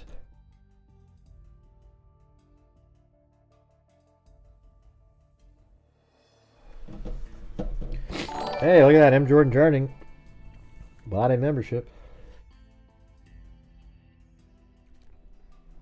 Oh, man. I might have to go get like a cough drop or something.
Alright, anyways, I had to go get a cough drop. Is this thing on?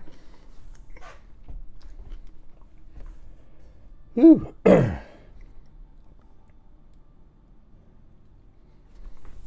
Walsh remembered how Carol's only son, Sean, helped investigators seek justice for his mother. I can't really have my comforting words at this point. He said, Sheriff Eugene, let's see. Some of the evidence may have been compromised or actually may even be lost. Ah, jeez. I bet you that's the semen samples. That would just give you the answer at this point. It's not a criticism, it's just a situation that you're presented with. Hindsight is a wonderful thing, but medical aid treatment is always first, and then you have to deal with what you have later. Oh, I see. When they found her, there could have been evidence inside of her, but they had to quickly try to keep her alive, so it wasn't lost like intentionally. Another big challenge for investigators was witness memory. Many witnesses who saw Carol at the bars the night prior had also been drinking. Obviously, you have alcohol and you have people having their abilities impaired to recall things. Those are real things that work against you. Thanks, Ivan Victor. M. Jordan Jarding.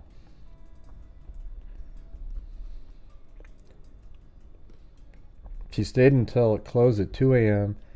and left the bar alone. And she was at the she was at the East Room Bar in Eastwood. The building now has Sinbad Restaurant, a Middle Eastern eatery. Really? Let me see.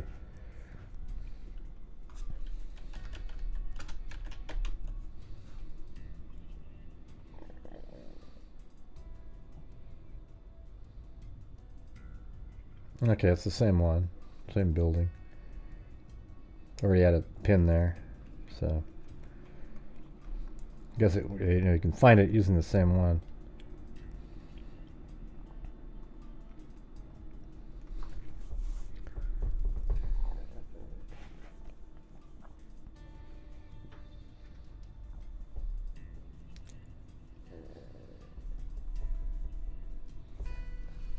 So witnesses saw Carol walking on James Street alone at 2 a.m.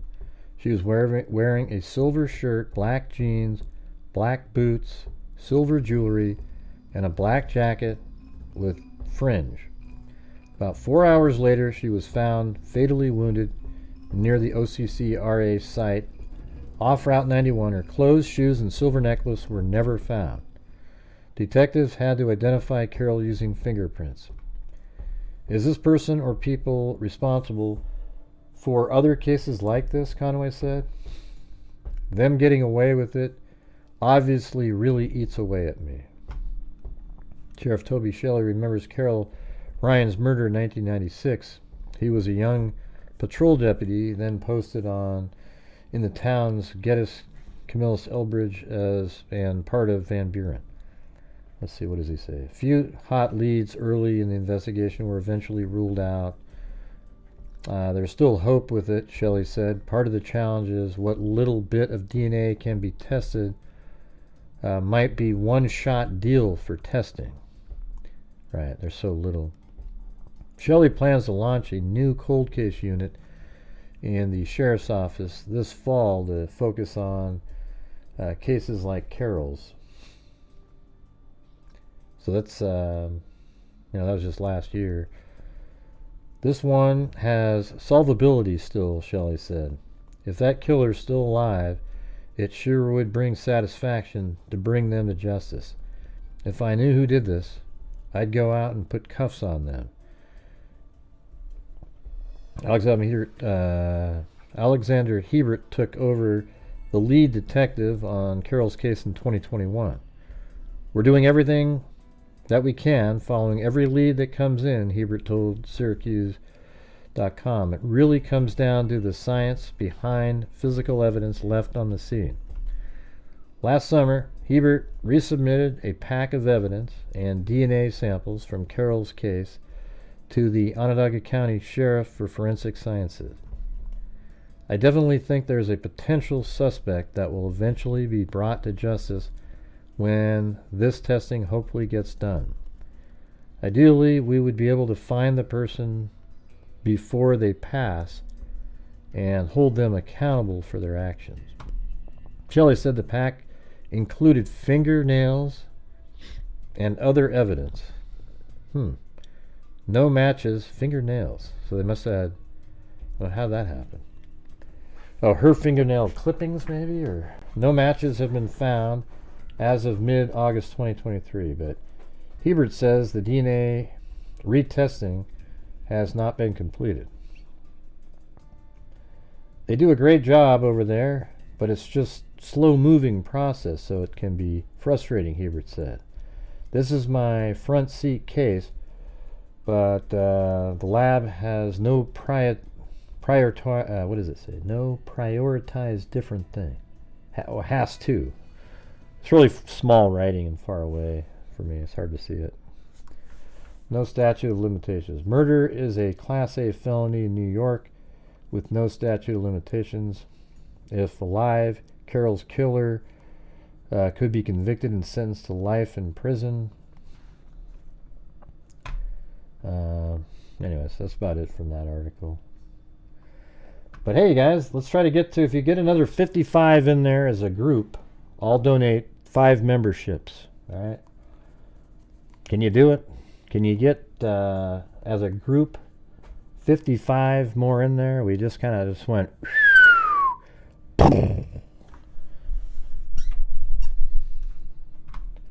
Makes reading it this a lot harder because the energy level drops. Well, nobody said you had to, Gray. This is November 13th. Carol Ryan was found in the driveway off Route 9. Oh, look at that. That looks just like... I think that's the one that we picked. The last one, right? Let's see. So it would be like this. Oh, there's Jim Lawn. There's part of it.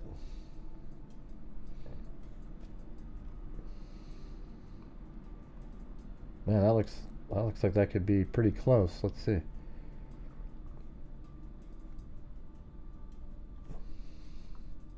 I don't see the stones or anything. Let me go to the other place too down here.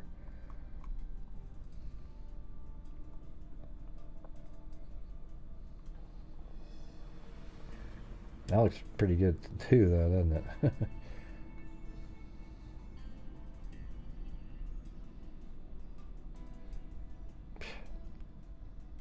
God, that's crazy. Jesus. Hey, thanks, M10. Jim Lawn, Olivia. Huh, that's weird. So it is one of those two for sure. I just can't really say 100%.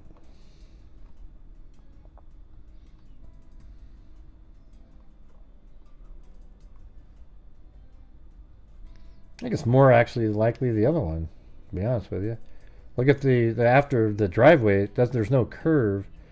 The other one, this one goes straight as an arrow, so I think we were more correct on the first assumption that it was over at this one, because then it goes straight, so I think that is the one. What the hell is a gigawatt?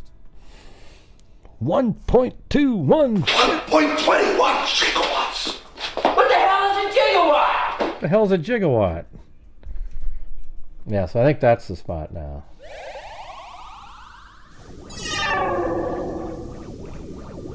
Oh, shit. They got video of this? Holy crap. Channel 9 has learned there's a suspect in one of Onondaga County's most sinister crimes. It happened 27 years ago, and we've learned it exclusively from the Onondaga County District Attorney. As the September 1st anniversary of the Carol Ryan cold case approaches, the DA, for the first time, shares the progress they've made on a suspect and why they haven't been able to make an arrest yet. Sunday morning, September 1st, 1996, 42-year-old Carol Ryan was found beaten, naked, and dying in a driveway off Route 91 near the Jamesville Reservoir. An explosive device. And that's near the water, too, exactly. had been used, leaving what the district attorney describes as a sadistic wound. In her final moments, sadly, she was a homicide victim in one of the most gruesome slayings I've seen. In fact, hold on, I'm going to move this back over here. I don't know what happened with Marine Co., but the injuries are so graphic, I can't even talk to them about them on air. 31 more. Fitzpatrick 31 was called more. to that horrific scene. Carol was technically still alive, although not feeling any pain. She was comatose and unconscious. Carol, unable to share any details or name the man who left her to die. It's especially evil, sadistic kind of person that would commit a crime like this, because Carol wasn't the type of person to hurt anybody. This was just pure evil. And for the first time, the DA shares they think they know who did it. That's crazy, though. After all this time, that's why I think it's kind of stumbled upon it again and looked at it, and boom, look at that. There is a specific identifiable suspect that we have in this case. It's not enough to arrest him, but I'm hopeful that DNA technology may get to that point in the very, very near future where we can examine some of the physical evidence at the scene and either exonerate him or conclusively tie him to the crime. Is it someone who she knew? Was it a total stranger? Somewhere in between. It was not a total stranger, but someone that we believe she encountered that night, the night of her death. She leaves the Eastwood bar. She's on James Street. Someone picked her up. Not a quantum leap in logic to suggest that that person is her killer. A killer whose actions Fitzpatrick describes as sadistic and animalistic, something he's never seen before. Was it someone who killed before? Fitzpatrick says no, and the suspect... Yeah, let me check something. Yeah, because you can see the water behind him, so it does look like it's this one. I wonder if that sign sitting there. Oh, there it is, right there. I was just looking for that. There it is. See? So we had the right one the first time. So she was just found like right here. Crazy. is no longer in New York State. I'm not revealing anything or tipping him off. I've said this before. He knows he's a suspect. We're 31 and short. he's lawyered up. So that means they can't question him. Without enough evidence, they can't arrest him. We've also learned an important witness in the case has passed away. So unless we find some legal way to get that person's affidavit in front of a grand jury, in front of a court, that testimony is lost forever. And what would cause someone to kill so sadistically? FBI profilers have also been consulted on the case. They had, frankly, never seen anything like this. So I don't know what it was that set him off. We periodically check on him. Despite current limitations, it's important to note there is no statute of limitations on the crime of murder.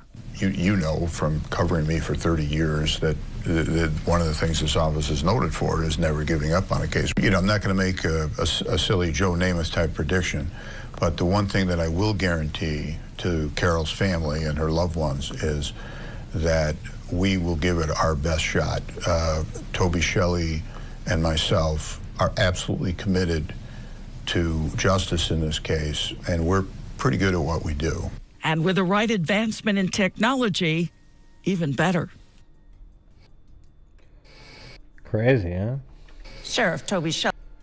All right, so right now we are 31 short of me giving 5 memberships away. So with 215 people, that should be pretty simple. Don't you agree? Gray, I just can't. I gotta get a Twinkie tomorrow, you bastard. All right.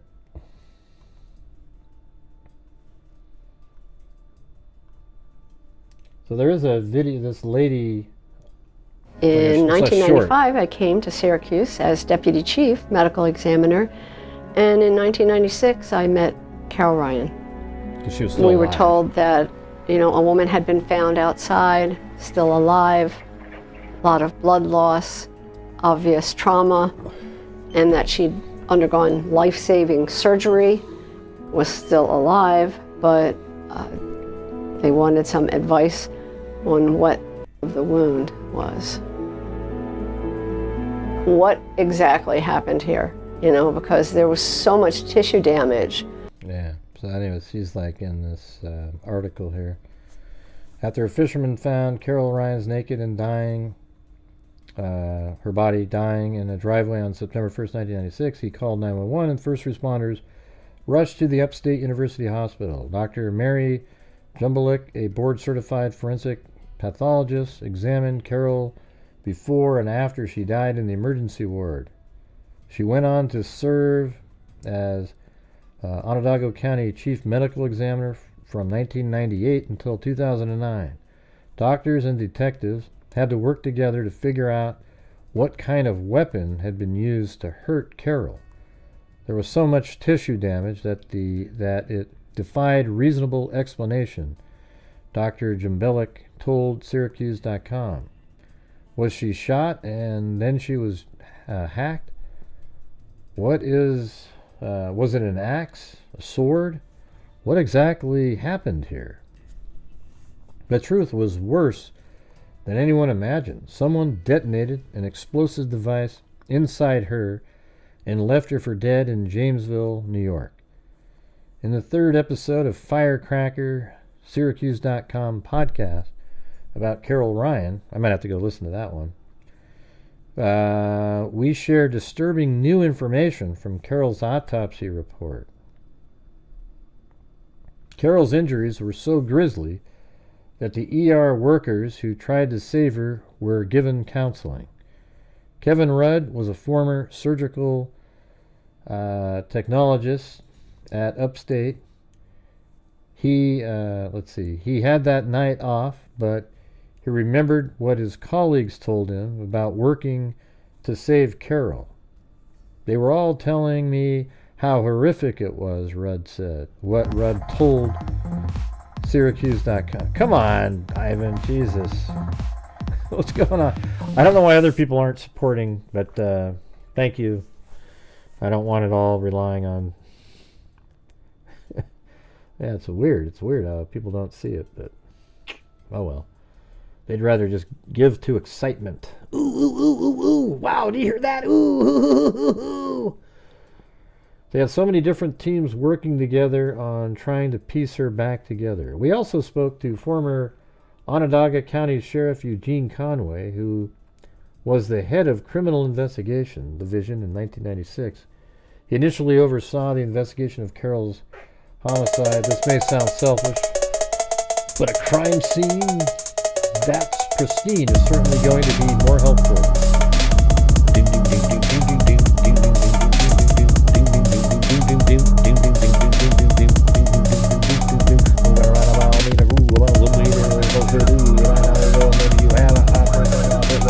You should get angry at all that stuff. You would say what you want to spell my name right. All the medical thing is back in the house. That's what the rumor was all about.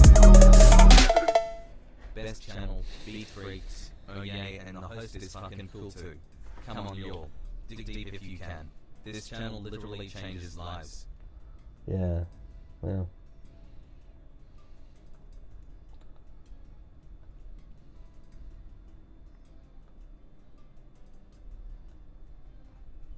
Where's the, trying to donate here. There it is.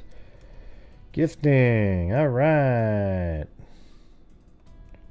Here we go.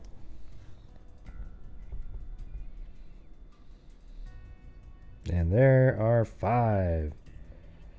Mrs. Hayes, Scoop Wilson, Ryan D, 1L Michelle.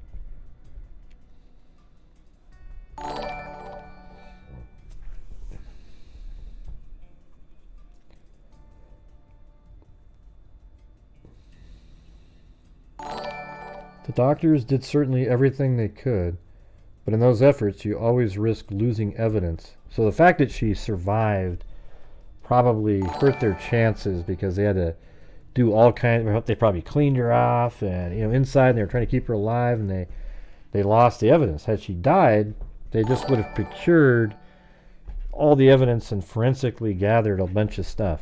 Isn't that weird how that sort of matters, strangely? Getting Carol into the ambulance could have lost evidence. Cleaning Carol's wounds meant possibly losing evidence. Flushing her system for surgery meant possibly losing evidence.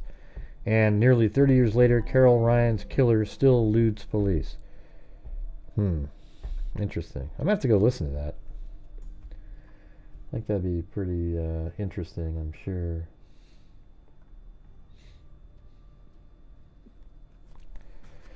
So, anyways, I guess I can open up the lines for a minute here. I'm gonna go listen to that to see what they have. It's interesting how we've covered so many cases on here way before they became a bigger story. You know, like just years before it all said, oh, look at this, and then it becomes something. You know, we try to cover like every case that's out there, and I mean it's been thousands so far. Thanks, Richard Watts.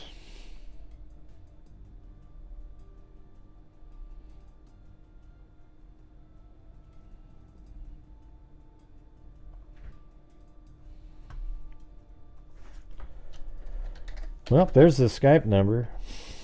If anybody wants to call it. So we're done. I just went through that.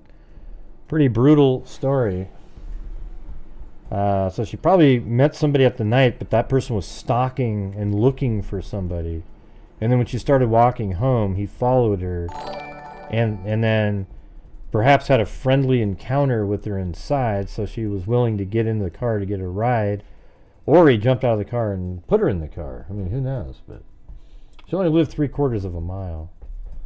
Thanks, Georgina Stoliker, for gifting a membership.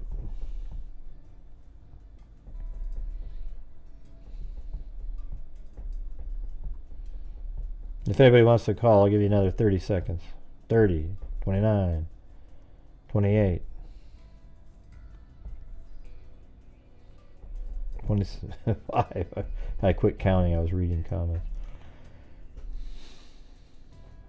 So what do you guys think of that one? Isn't that wild?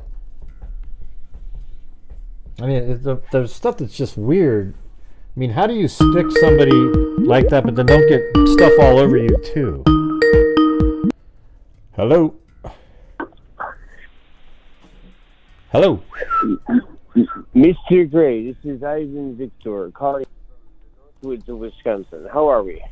Not too bad, not too bad. How's it going? How you doing, buddy? How's your weekend going? Yeah, not too bad.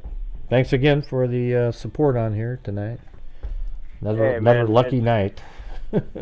Well, it is what it is. Like, I know you're trying to psychoanalyze it, and so am I. Like, it just feels like, aside from like the actual like support and dollar numbers, and I know that that's what counts, but like, it just feels like chat is different and the whole interaction is different. I don't know what the hell happened the last year. Like, I don't either. I was just doing the same shows, you know. Yeah. I think there's just so many shows out there, and people like to watch just endless drama nightly. There's nothing really interesting, and it's just sort of like, but it's more fun, you know. It's more of a fun thing. I don't so, like, look at people. I don't know. But like, even like our diehards, like people who were like staples on the chat, like people who I first got to this room or channel probably like 6 months before Murdoch, you know, like whatever that timeline ends up being. So like 2 years ago, probably, right? Like, yeah. And it was so different. Like, I was just like a drop in the bucket. Like, nobody even knew who I was, and that was cool. Like, they only knew me because I talked with a weird accent when I called in, but it was all different. Like, there were... Yeah, I mean, like, sometimes, you know, there's like an ebb and flow, but yeah, there used to be these certain, you know, people, and I mean, I still communicate with a lot of those. They're just their lives, there's all this stuff going on in their lives, it's different. So, like, I even email them. Like, there's probably like 7 or 8 of the people that used to be here all the time. And the way that I donate, there were a dozen people who would donate like I'm donating tonight. Like, it wasn't like anything big or out of, you know, like, it wasn't like a, you know, it's strange how that works. Yeah, I mean, well, you know, and a lot of people say it's like, oh, the economy and everything. I mean, I get it. Like, the economy is part of it, but Yeah. It sort of stopped, on a dime one time. It was like 3, I don't know, maybe 4 or 5 months ago. I would still kind of easily get to. I mean, it was weird though. I mean, like a night like tonight is would almost be sort of like a lower and kind of a normal night without, and I would just do random cold cases, like just all the time. Right. And then it turned to where I have to do videos to make up the difference because the same people who were there before aren't really around that much, And people love, like, and I don't dismiss this, but like people love to say we love the cold cases, but like you say, like when you do these kind of cases, if you don't get like a big donator on nights like tonight, the fucking channel tanks, No, Like, that's what makes it so difficult. So, and here's the issue is like when I'm making all these Trump videos. First of all, I love doing it because it's fun to figure out what the hell's going on. So I'm making these videos on the assassination attempt, and those do really well. So like some of those videos, if I can make $150 on them in a day, that makes up the difference. So I could have a crappy night in here, and then at least all together it's okay. It's like. But shit, like $150, like where you live, like that's like pissing in the wind. Like, I mean, well, I live in Portland, but it's not really right. Pay a lot of taxes over there. $150, like what does that get you this day? Yeah, I mean, some videos do better. Like if you get a video that gets 40,000 views or something, you might make $250 or $300, and that makes up for a night that you get like, $150. But it used to be where I didn't even have to worry about making videos because all the freaks took care of me and the channel, and I was able to still donate tons and tons of money. And now it's just totally, it's like I have to work triple as hard now, All right, Greg, here's the question. So what size super chat do I have to send for you to come take a 3-day muskie fishing vacation to northern Wisconsin? I don't know. It'd be pretty difficult. I don't know, man. I don't know. One of these days, I might be able to do it one of these days, though. Who knows? I mean, you and I have been deep in the Northwoods, locked in. That would be fun, True though. crime, muskies, and murder. Okay, muskies and murder. Okay. Oh, muskies and murder, Jesus. Muskies and murder. Yeah. Muskies and murder. Come fish as we talk about murders. Yeah. All right, man. I'm just calling to support you. I don't have much to offer or add other than that. Like, freaks, if you can help the channel, help them out. Like, it's literally the best channel on YouTube. Like, me and Gray have had our differences. Like, everybody knows that. Like, we haven't always seen eye to eye. But God damn it, you know what? I don't need my favorite YouTuber to be my best fucking friend. I just need him to spit facts. Well, I like all you guys. We just argue sometimes back and forth. Yeah. Yeah. I mean, that's what it's all about. Like, discourse, right? Like, anyway, keep doing your thing. Yeah. Don't get frustrated. I know you are, but you are indispensable asset. Okay, you really are, man. Well, thank you. That's how I feel. So. Well, thanks. I appreciate. Anyways, I appreciate your support again tonight. I mean, obviously, you made a big difference. It would have been a really poor night again, but it just is what it is. I always feel bad when somebody takes too big of takes a big burden of a night. It's no burden. Hey, believe me, like I somehow I get lucky and I keep scamming the crypto market, and every time I scam them, I will benefit the people I love. All right, so scam? What do you mean?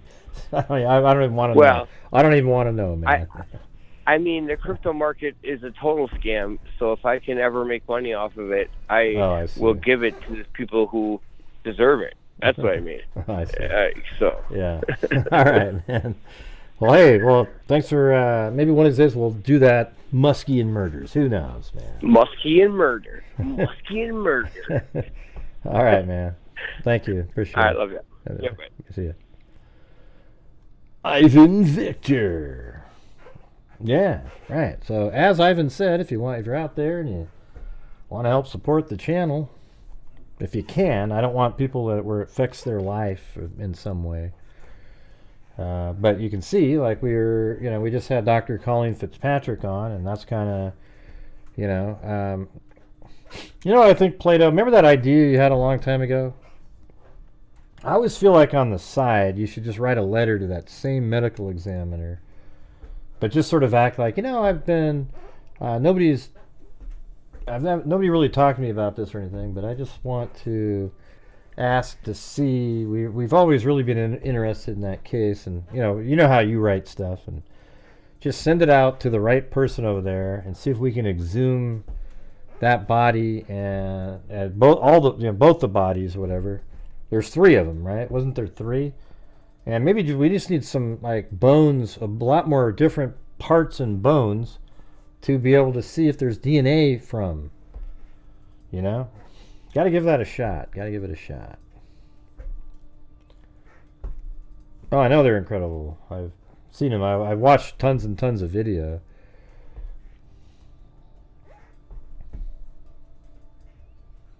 I don't know if it's once in a lifetime. I could just go there, but Muskies and murder.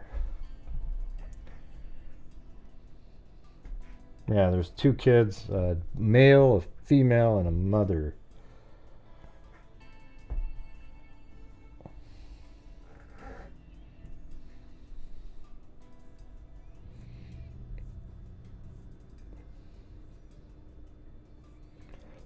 I don't know what you mean, Richard.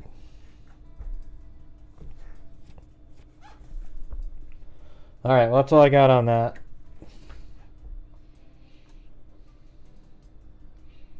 But yeah, we used to have like, there was a whole bunch of people that used to be in here.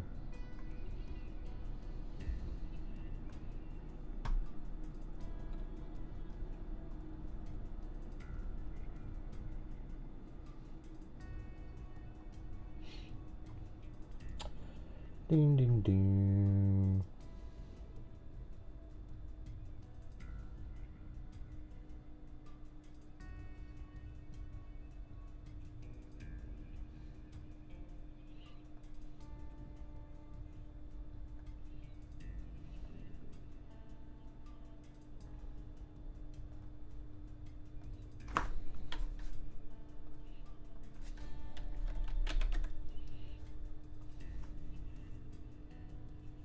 I'm just trying to remember somebody.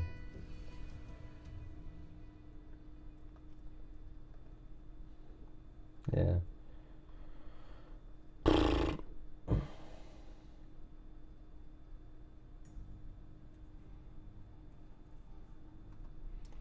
Yeah, it's weird. You go back and watch some older videos and you see names pop up and you go, oh yeah, I remember that person. I remember that person. But when I make videos, I get a lot more subs, and so I don't know.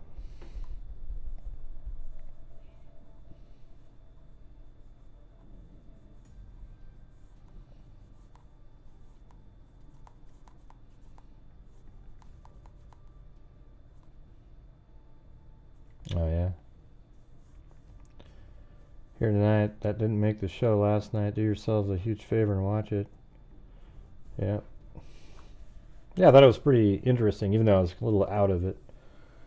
But I feel a lot better today. I tested negative today. I had no slight, like yesterday I had this really tiny, faint line on the test. You could barely see it. But today I didn't have anything. So I'm kind of hoping that tomorrow it will be just sort of gone. What's leveling up mean? Gray is leveling up. Yeah, I don't know. It's weird. It's strange. I do understand now that you kind of have to always be covering the big cases, and that's definitely changed. Because before, people would just hang out, and we're just all going over these cold cases together and hanging out, and now everybody's like, ooh, ooh, ooh. It's kind of really disappointing, to be honest with you.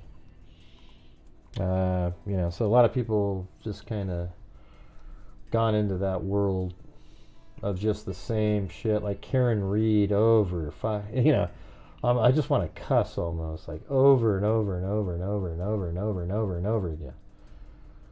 It just never ends.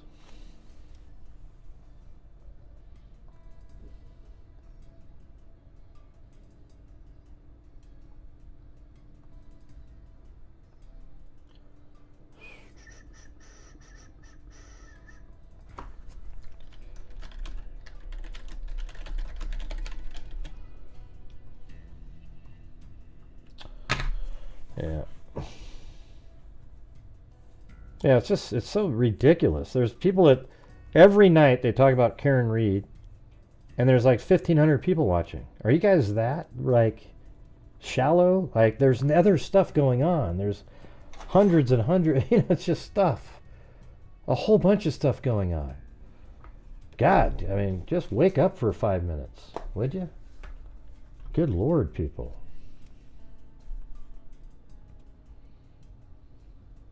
I don't care if, it's just, get over it now, though, move on to something else. It's insane. Hey, thanks, Roosevelt Media News. Would you consider looking into the woman whose hand was shot at the Trump rally? She was sitting in an area that doesn't, I don't know. I haven't really heard anything about, I've only heard that 2 people were shot. So you'd have to give me proof that a woman's hand was shot. I think there's a person that had blood on their hand. It was one of the officers who lifted up on the roof and jumped down, and they cut their hand somehow. So I don't know if that has anything to do with, if you can send me an article that proves it, not a video on YouTube, not some wacko on Twitter, an article that mentions a woman being shot in the hand, then I'll look into it. Other than that, I won't do it. Chewbacca? I'll do Chewbacca if you want me to. Would you consider looking into the woman whose hand was shot at the Trump rally? She was sitting in an area that does not line up with Cook's location. I don't know what it is, Cindy. I have no idea. I don't pay for viewers. I don't do any of that stuff. So mine's just sort of natural. Whoever's over here is here. Well, I hung up already. I got rid of it, Charlene.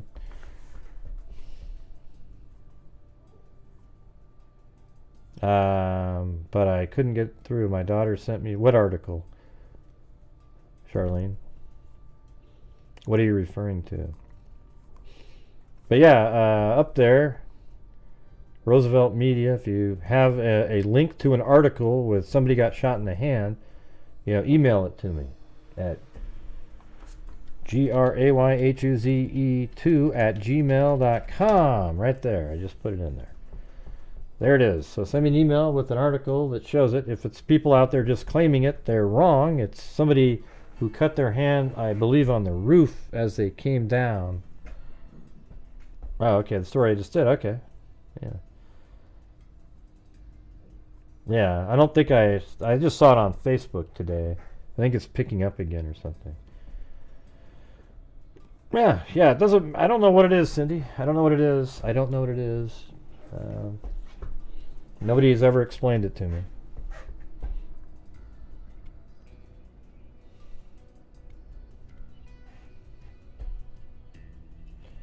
Alright, so anyways, what I've been working on is... So I've got my 3D Studio Max over here. And I sort of imported a vehicle. So it starts right there. It doesn't look exactly like a, sort of representing a cop car, right?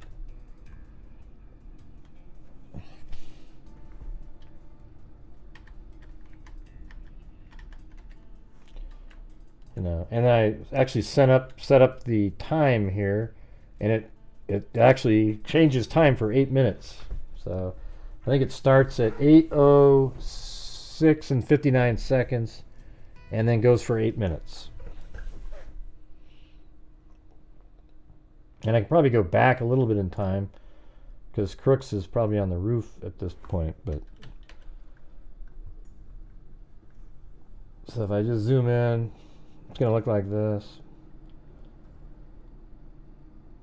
All right, so here's this car driving. This is what the officer who got that actually jumps up on the roof and drops down is this guy in this car right here. So see it? There it is. Ooh. Oops. And it's heading up this direction. And then it gets up here and it kind of passes a little bit and then backs up and then turns.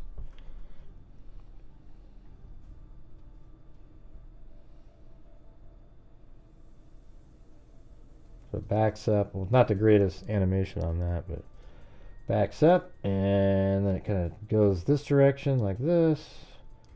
It drives down this little side road. I mean, don't you think this would be sort of interesting for people to see exactly what those vehicles are doing?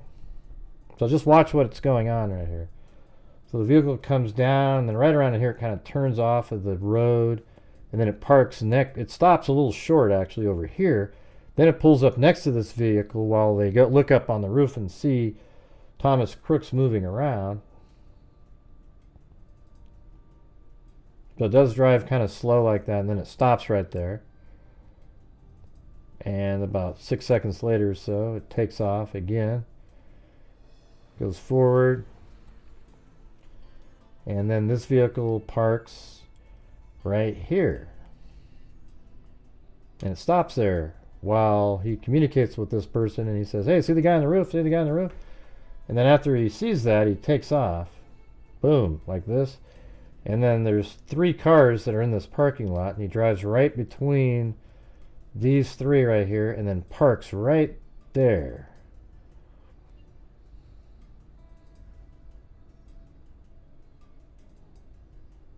See that?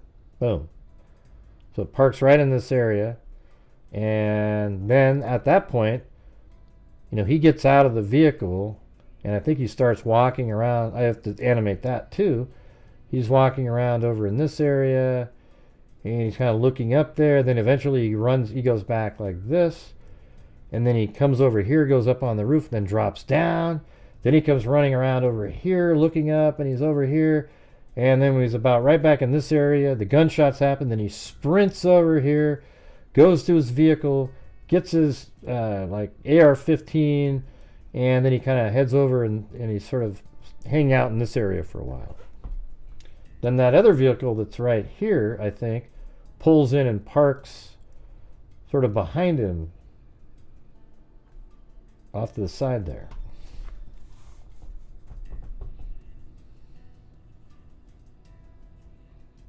Yep, see you later, K-Me.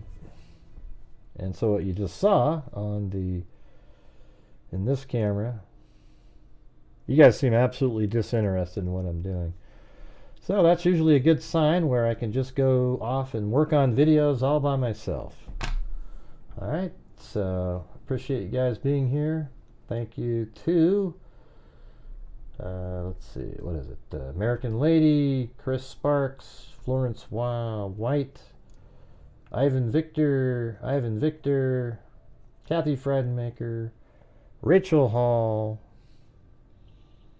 Oh, you're actually watching? I don't know. It's also dead as a doornail again. I mean, we just spent time explaining to people how important it is for people to help support the channel, and nothing happened. Okay, it used to make a difference. It's sort of like, you know, when I get thrown in prison lately, nobody bails me out. I sit there for 10 minutes. It used to be like that was a great moment where we get thrown in prison and people would be like, it was a fundraising, you know, like, hey, we're having a slow night. Here we go. I'm in prison. Now it's like embarrassing as hell. Yeah, you sit in there and it's like freaking crickets, ghost town. Yeah. Well, thanks M10 and K-Me. I don't know, I just didn't see anybody responding to anything that I was saying regarding this. So I guess we can try. Let's see. Are people gonna? So here's that on the lower right. That's the camera that car just did on the 3D view, right? So if I go back to Google Earth, it's over here. It's probably kind of in this position at this point.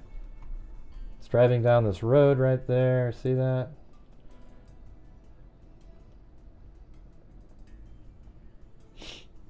Go back over to here. There it is. Now it's doing that turn. It's not quite like that in the... Just about to do that here. Here it is. It's stopping. And then it's going to back up. Turn to the left.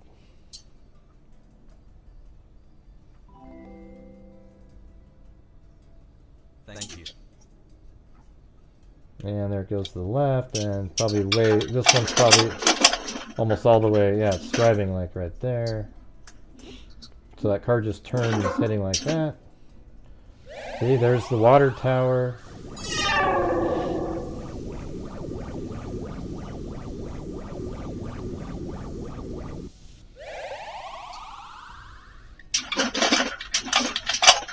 And then the car is going to stop here in a second, right there. See, it stopped for a second short of the vehicle. Then it drives up and goes next to it. Someone's on the roof. And that's, I guess it's not playing anymore over here. What's up, man? So it pulls up next to it here. See that dude running? See, then it drives straight through. See how there's 3 cars right there? Looks like 3 police cars as well. And it goes right through these 2 empty spots and then parks right up here next to that bench. And so that's what's going on in this. See? As a matter of fact, right there. He goes too far. I mean, it should have been a little bit short of that, but I don't really, that's not a huge thing there. And I had to spend like an hour removing, there were vehicles all in these parking spots here. So I went in one by one and deleted them. I mean, I'm not going to spend the time deleting these because they're irrelevant, but there was none in this area. So I put 3 cars right here that you can see, just like that. You see that? And then it went right between there. Thanks, Ivan Victor. I know it's not the greatest times, but just trying to make it happen over here. I know. Well, make sure if you get that Higgins report, anybody, send it to me ASAP, or as soon as you get it. That'd be great. Okay, so what does the other car do? I guess we need to... I mean, I have to guess what that one did, though. Unless it's on... you know, that's one of the things that... David's video... See if we can find that really fast. Trump rally, David...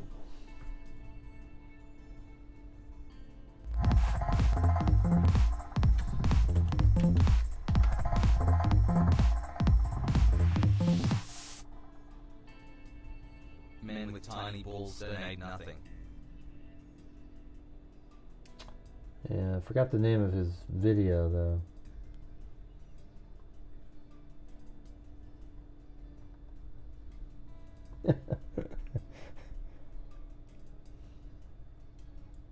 What seems manic?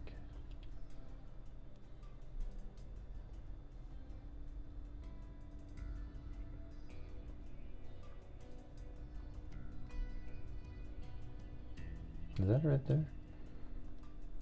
Oh, that's the new one.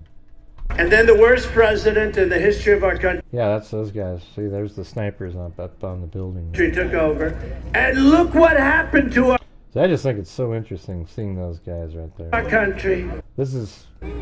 Probably 20 million people. And you know, that's a little bit old. To the shooting. The the worst president in the history of I wish they would just play the video, whoever took this. They have to inject their own thoughts. And Veil, they still let this... I don't really want to listen to it. Shady. I just want to have the video.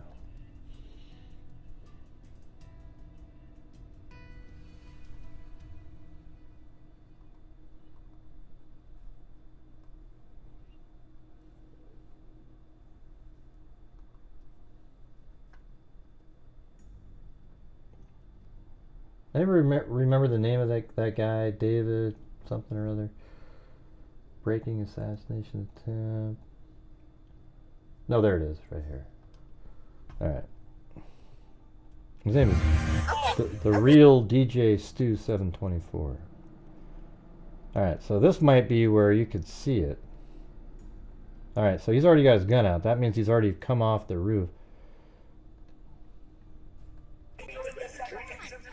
There's fucking cops surrounding this whole entire fucking building right now. All right, see, look at back here. Those are those 3 other vehicles. They're not the same, but that one car that this guy right here, he just drove through those and he parked.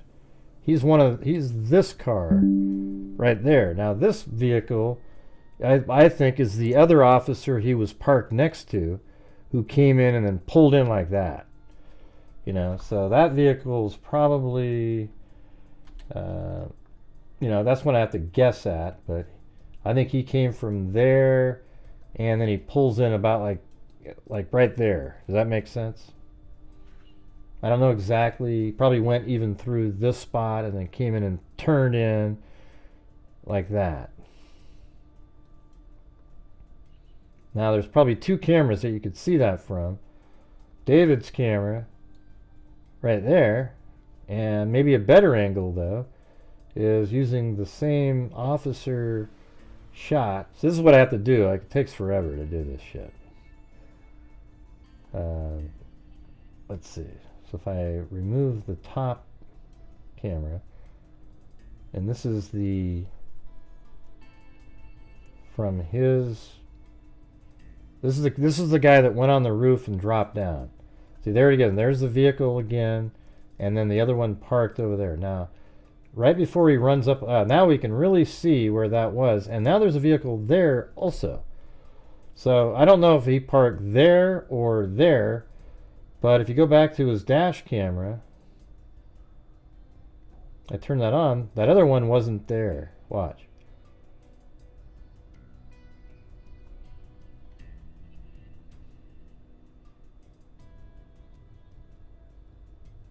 I guess, is it possible it's there though? Let's see.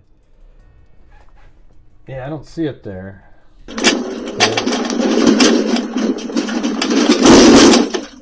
See, this guy pulls in there, and that other vehicle wasn't there yet. So that's like an SUV type with the. So you go back to this guy. He's walking around. And he comes back. Now there's a vehicle there and that one. I guess it's possible though this one was there, you just couldn't see it, but I don't think so. So, I mean, it's only 3 spots over from that, and I didn't see it in here. Let me turn that off again. I don't know if you guys are even following along. Nobody's typed in. Look how long ago Ivan Victor's last comment was. And then you guys have only typed in 1, 2, 3, 4, 5 comments since then. It's like it's just... Alright, let me put this one back on.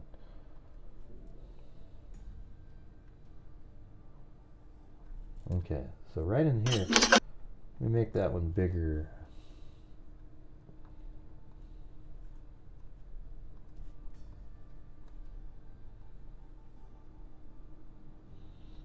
Yeah, there's no cop car there.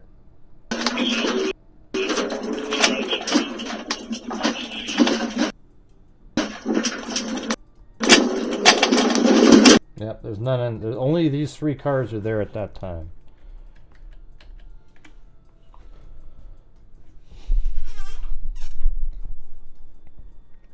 All right, you guys, if you're out there and you can help support the channel, that'd be great. Thank you very much.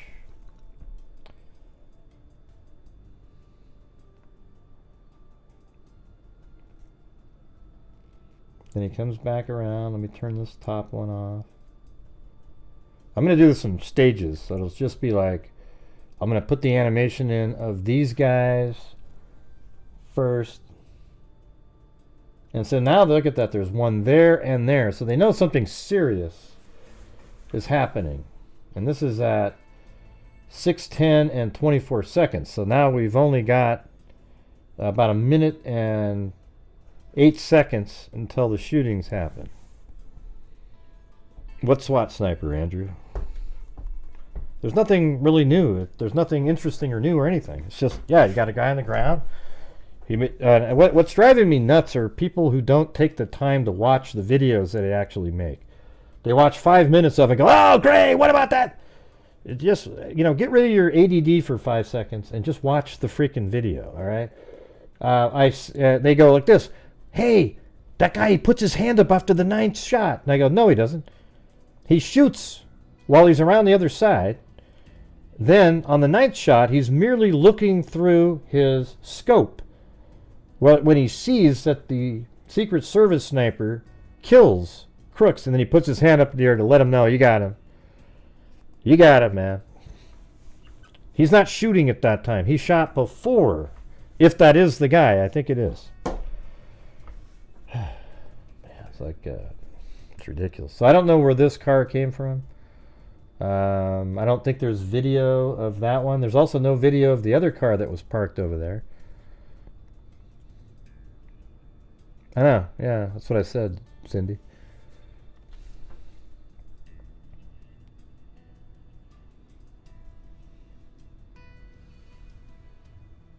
And so I think the guy that was parked next to him is this guy, and he goes over there and helps him lift him up. This guy here was probably in that car.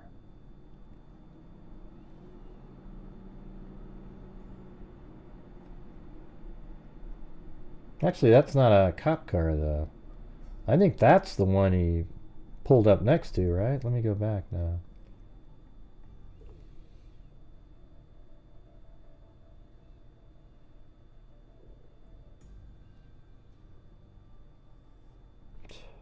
He turns, right?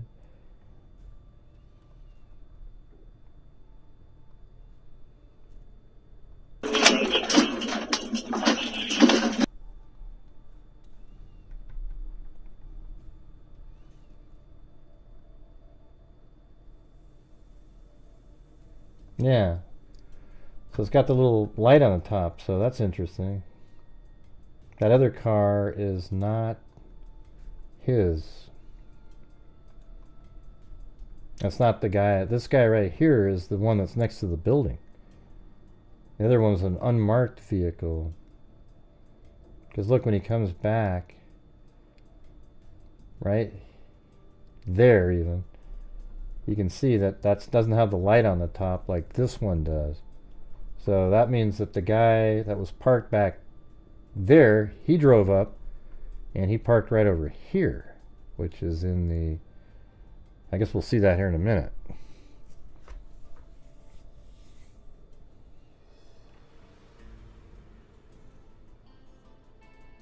I'm not sure what you're talking about, M10. I have no idea.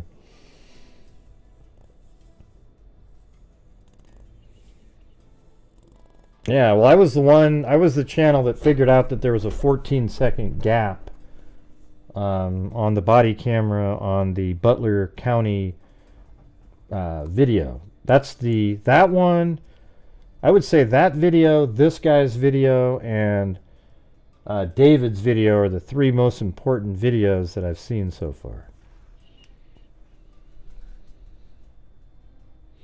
And if you guys like to help support the channel, that'd be great. Every time I mention it now, it goes on and nothing.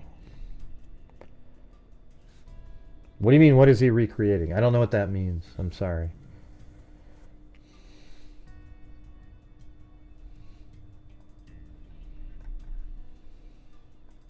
Yeah, I'm doing videos. See, look at an animation. See this right here? Watch. This is the route that the vehicle that the guy got out of was right over here. I'm gonna put out a video that's gonna have these two cars pulling up, and then I'll have a little like a sphere that represents what they're doing out here, and then really you can only tell what this guy's doing. The other officer, you see him every once in a while. Looks like he parked over here. Then he goes into there. That helps him up. Then this guy drops down. He comes back out, and he's over here going, "Hey!" He yells something, and then right around that another time, I'd have another sphere moving out like this, because that's the Butler County guy. He's going to go over here and go over there, and then he's going to go over there, and then he's going to come back over like that.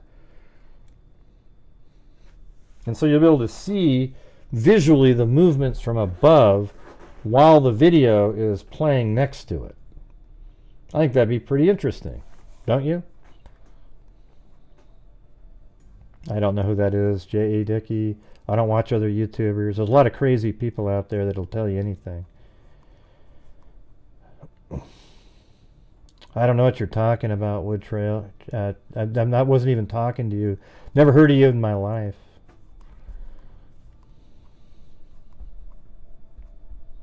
Yeah, there's no other dead people at the rally. Basically, I don't care. Listen, I've heard people being interviewed that say, "Hey, there's the water tower." One of them totally was off because the timing didn't make sense.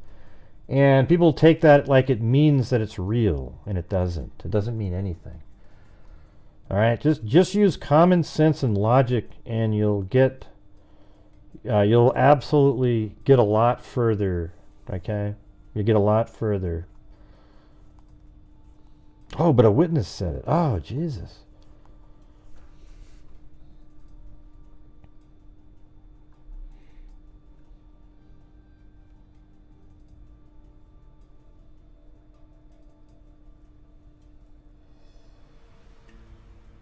What?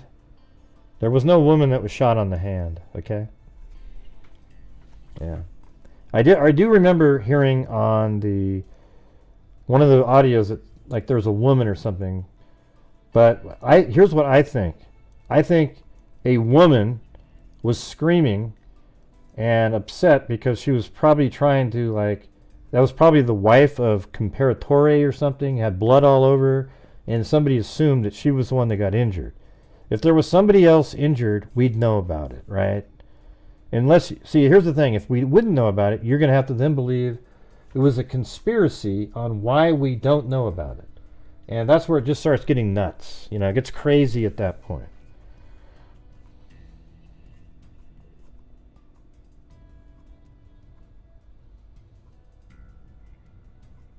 Mm-hmm.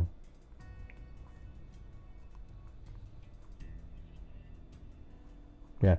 There is all there are 3 victims, 2 are men. Okay? Or 3 are men. All 3 are men. Excuse me. I meant 2 that were injured were men too. All right? So the Comparatore and 2 different men, and they were located, the 2 guys that also got shot were right in the line of fire when it crossed over here. Now you can see clear. That's actually the blood from Comparatore right there. I don't know. I don't know what's so confusing for people. They just want it to have so much more stuff. I think it'd be really interesting, I got to be honest, if there were a whole bunch of other elements that we're just not aware of that are true. So then there's a vehicle right there. Hey, M10, did you understand now what we're doing? So now that's the vehicle that was out there. You can see here that that's not a standard looking police car there. It's probably an undercover vehicle. Let me get rid of this one on top again.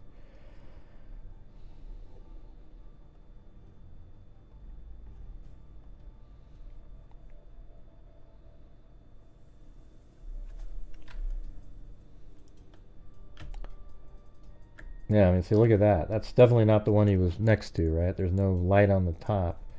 So that means the guy that he was parked next to is parked right there. And maybe, you know, I don't know if this guy here is the one. Let me go back. Is he coming from that? Oh, he is kind of coming.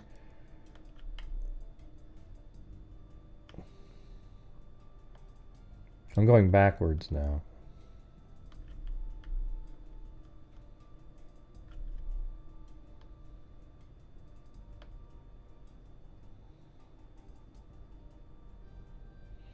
This might be one where if you use this guy, so there's that vehicle. Oh, there you go. So he's the guy that looks like a cop. He's coming out of that vehicle. Let me go watch that.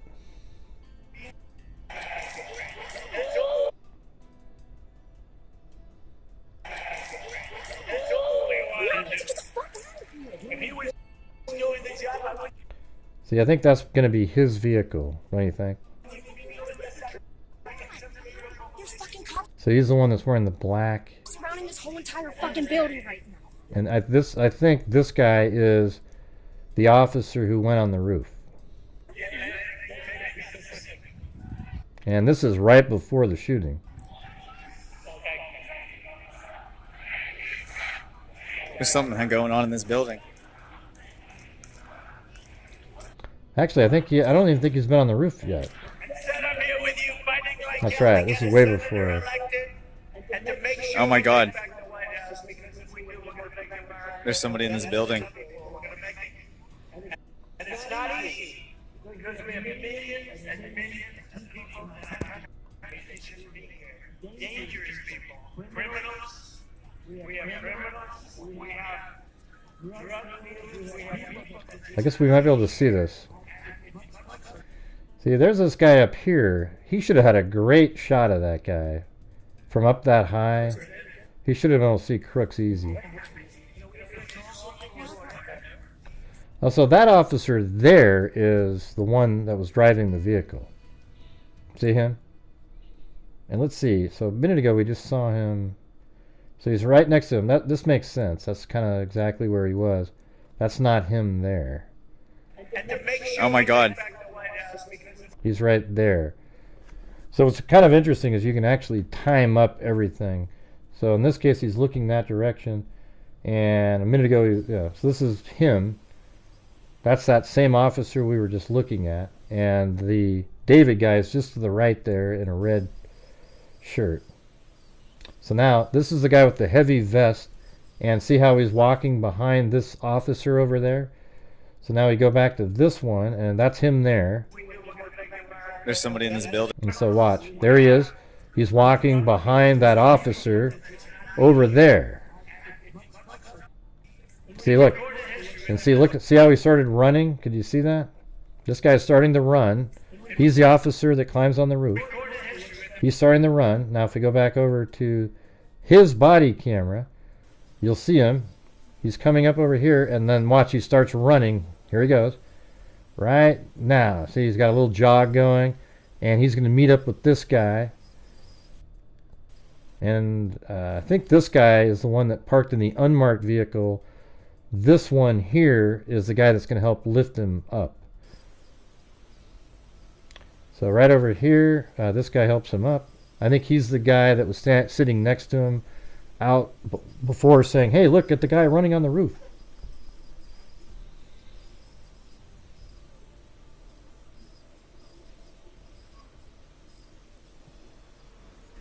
Muskies and murder. That would be kind of cool though, like make it like a retreat, a crime. Yeah. So anyways, he jumps down, right? And so he sees something up there. And now what's cool is you can see all of this happening in David's video. So he's being lifted up.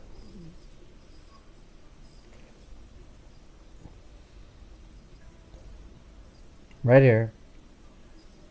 And then he goes, he jumps down because he saw a lot of stuff there. And then he goes running. And now his vehicle's right there. And that vehicle picks up audio. See, listen to that. He's laying right down. He said that right when he was running by his own vehicle there. And look, he's running out here. He's running out there. Now we go back over to Dave's video. Let me move it forward a little bit. There's the girl with the horse. Now watch. You'll see the officer running out here in a second. Watch this.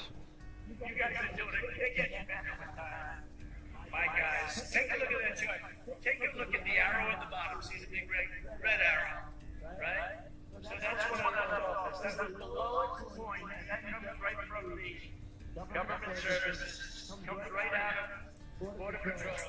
Take a look at that. The lowest amount of what they go to. See, there he is, right there. He's running out there. See, that's him right there. See how he's looking back? And then we go back to here. This is him running. And David, who's filming him, I think is right behind that tree over there. So right there, and he's looking back at that point, and then he literally walks out this direction. There's so much time, it's crazy. But I'm trying to put it all down like as an animation, as just sort of like this is where everybody is. See, he's right there. He's on his radio though, you guys. Watch him. You know, he's calling in. He's got his hand up like they're going, hey, you know, there's a guy with a gun on the road. You're so small, bro. I don't know what's going on. And guess what? That's almost exactly the time that the guy that was in the Butler County tent area started running. Is right about exactly when that guy radios that in. So here it comes. See, and then there's shots that are about to happen, and we go to this. You know, he starts walking out in this direction. The moment you see him turn around is when the first gunshot happens. You'll see him. So he's out here. He's looking up on the roof. He's looking on the roof. He's looking on the roof.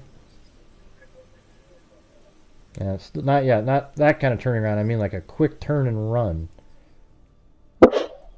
Oh, you can hear it. That's sweet.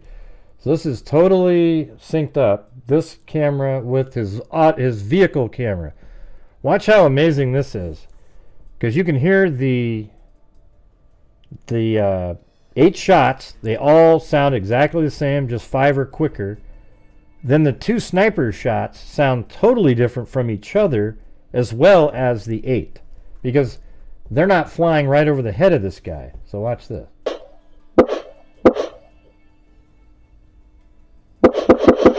Now watch. Hear that? That little totally different. Watch.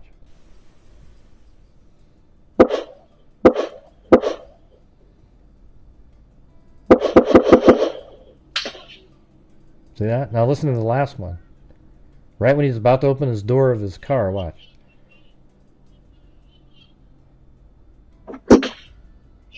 There's like that. That was the one that took him out. Isn't that crazy? It is.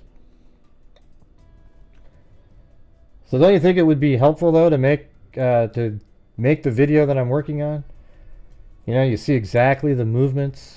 You know, so you put it like this, maybe, and then you show this guy pull up here. He gets out, looks around over here, then he goes back up, goes up on the roof, comes down, goes over there, walks over here, and then turns around when the gunshots happen, goes back over to his vehicle, gets his AR-15 out. Then he sort of hangs out in this area for a while. He's not as important at that point. Although I can still map all that out. He's just kind of over here. Then the other car pulls up, and it parks over here.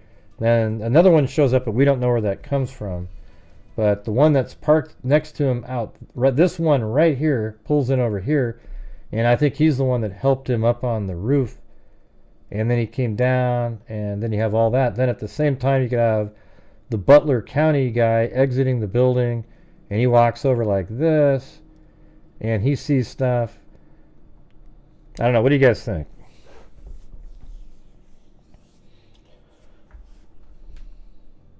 I'll tell you what, we're 18 short of a good night, you guys. Obviously, my sales pitches don't work anymore, so if you guys want to help support the channel, great. If not, you know, whatever. Let's see. So he's right there. And I think he pulls up. I'll just have to guess at what this vehicle does, but we have this full vehicle pulls up. I'm going to do some more adjusting on this one.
Oh no, that's not look good.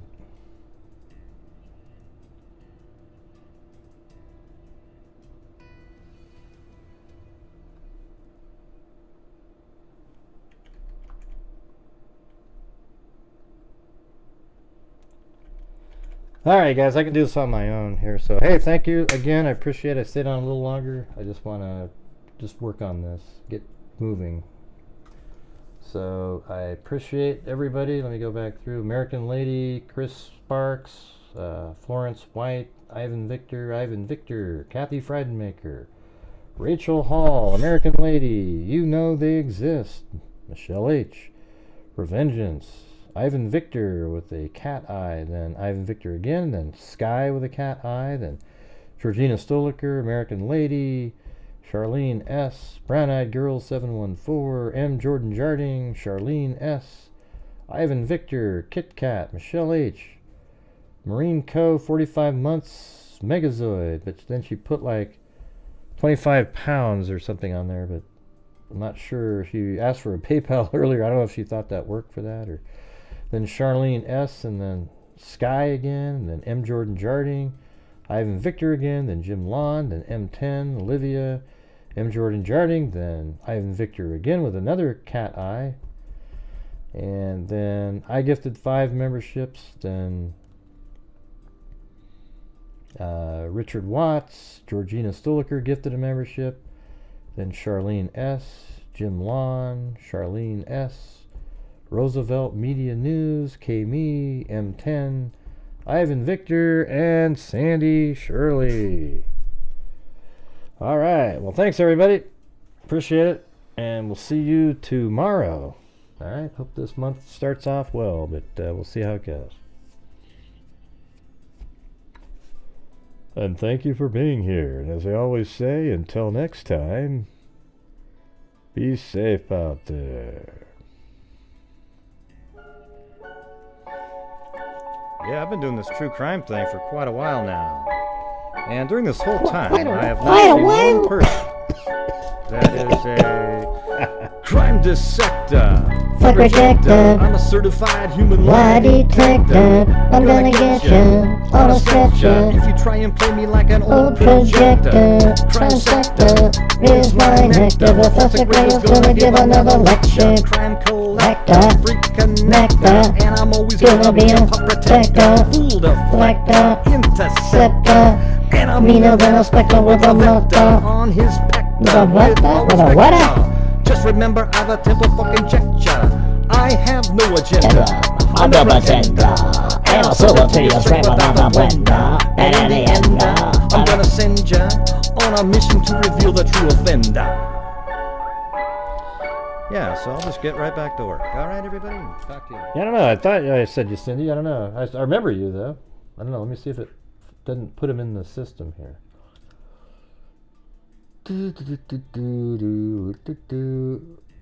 As I remember, you did 2 of them. Wow, thanks, Scott Edwards. Jeez. Let me go back to the other one. Maybe I want to hear the music.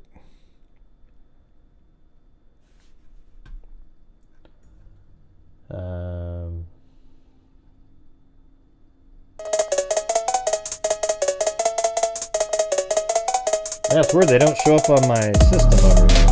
But thanks, Cindy. You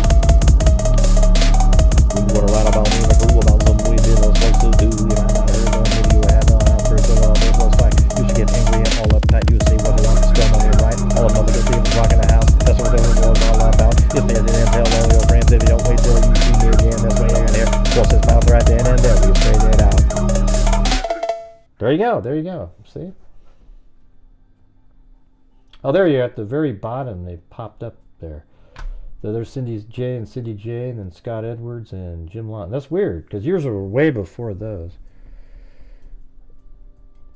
Or I guess they were the last 2 before there. I don't know. The screen didn't update or something, but there you go, Cindy. Thank you. And Scott Edwards and Jim Long.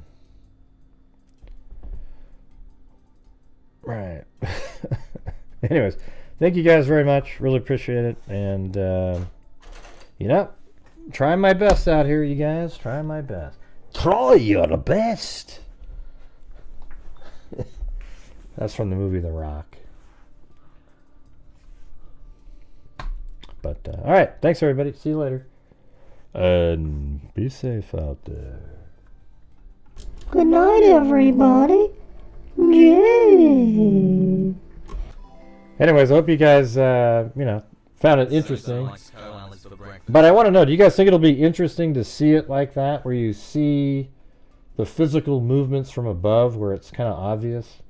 And then what I'll do is I'll have it like this, and then off in the corner will be like the camera of the vehicle doing, I mean, I can't be exactly on, you know, each point, but I can try.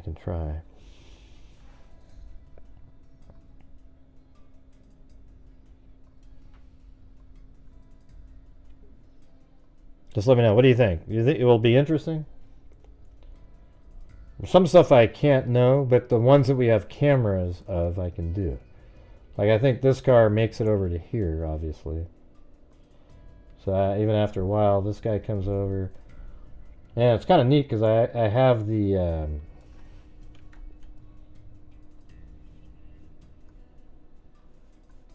second.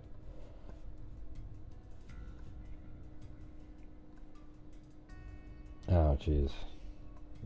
A flyby? God dang.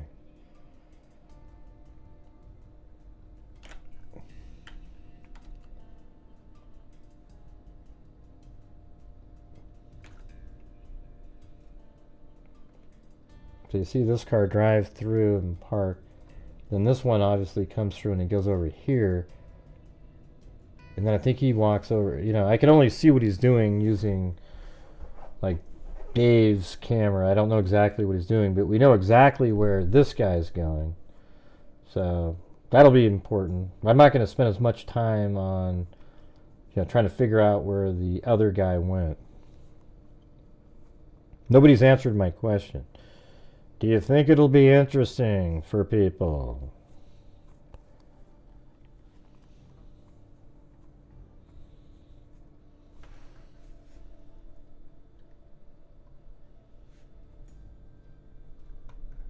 It's like talking to a brick wall 90% of the time.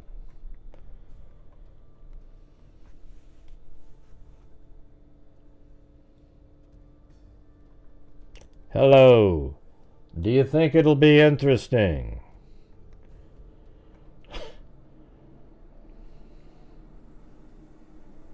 Hello. Do you think it'll be interesting? Hello.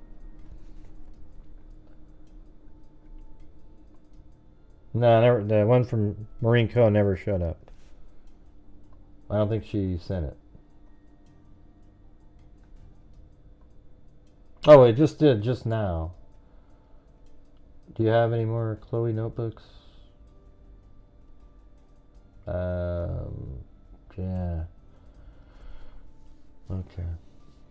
We'll try to figure it out. Where do you? What country is that? It doesn't say there. It's like almost what it costs to ship it there. Let's see. But thank you.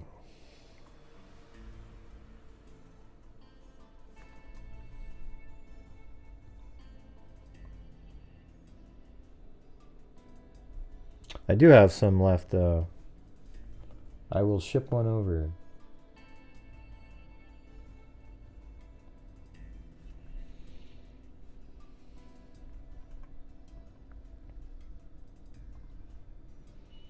All right, I'll just do a random flyby. One loop. I gotta get moving, man.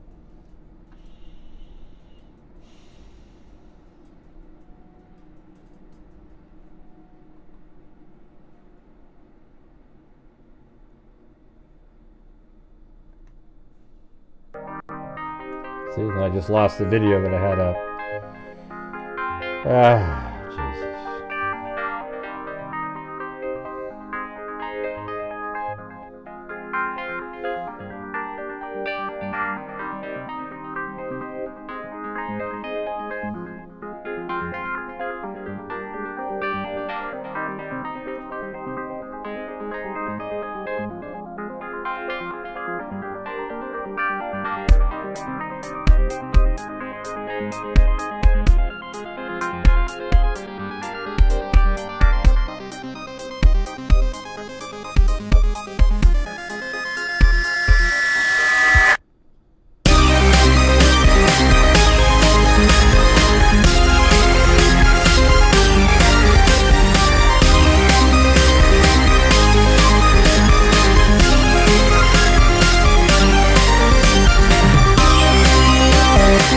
Oh, I know what it was. I didn't have live chat going, so I missed some of your comments.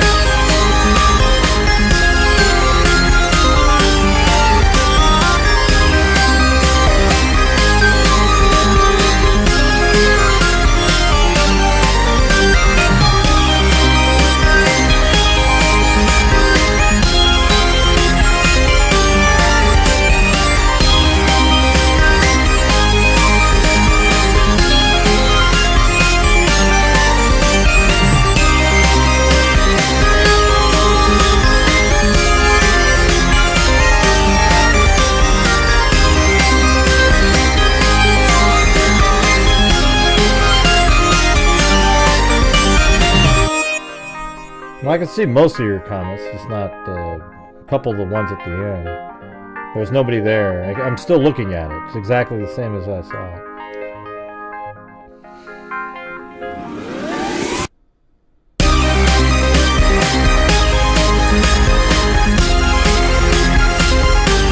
Why doesn't somebody answer DM's question?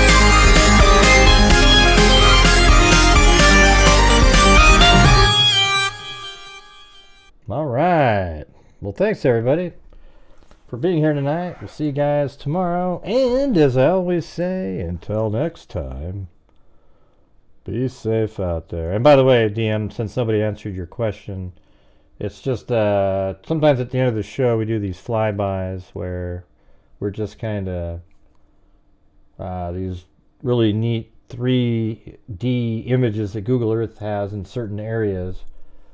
You know, they're really incredible detail even. I mean, look at that right there. Just, you know, you can see the sides of the rocks. I don't even know how the hell does their 3D, you know, get under there. I mean, it's just crazy. But, you know, it's pretty amazing. And there's little chunks like that, and then you can go right outside the edge of it, and then it's not like that anymore. Let's see. Like, that still looks like that's kind of 3D stuff. And then you get to right there, and then it's not. You see the difference in quality there? Just total garbage. Where this has, like, the rocks. Everything's awesome. And then right there, you can almost see... Let's see, where is it? You zoom in, and there's a line probably right here where that's not 3D, and this is. So right on the edge of that rock. See the difference? Isn't that wild? So anyways, it's fun to fly around in those areas. So there you go. What are you sorry for, Emmanuel? I don't know what you're talking about. All right, see you guys later, and be safe out there.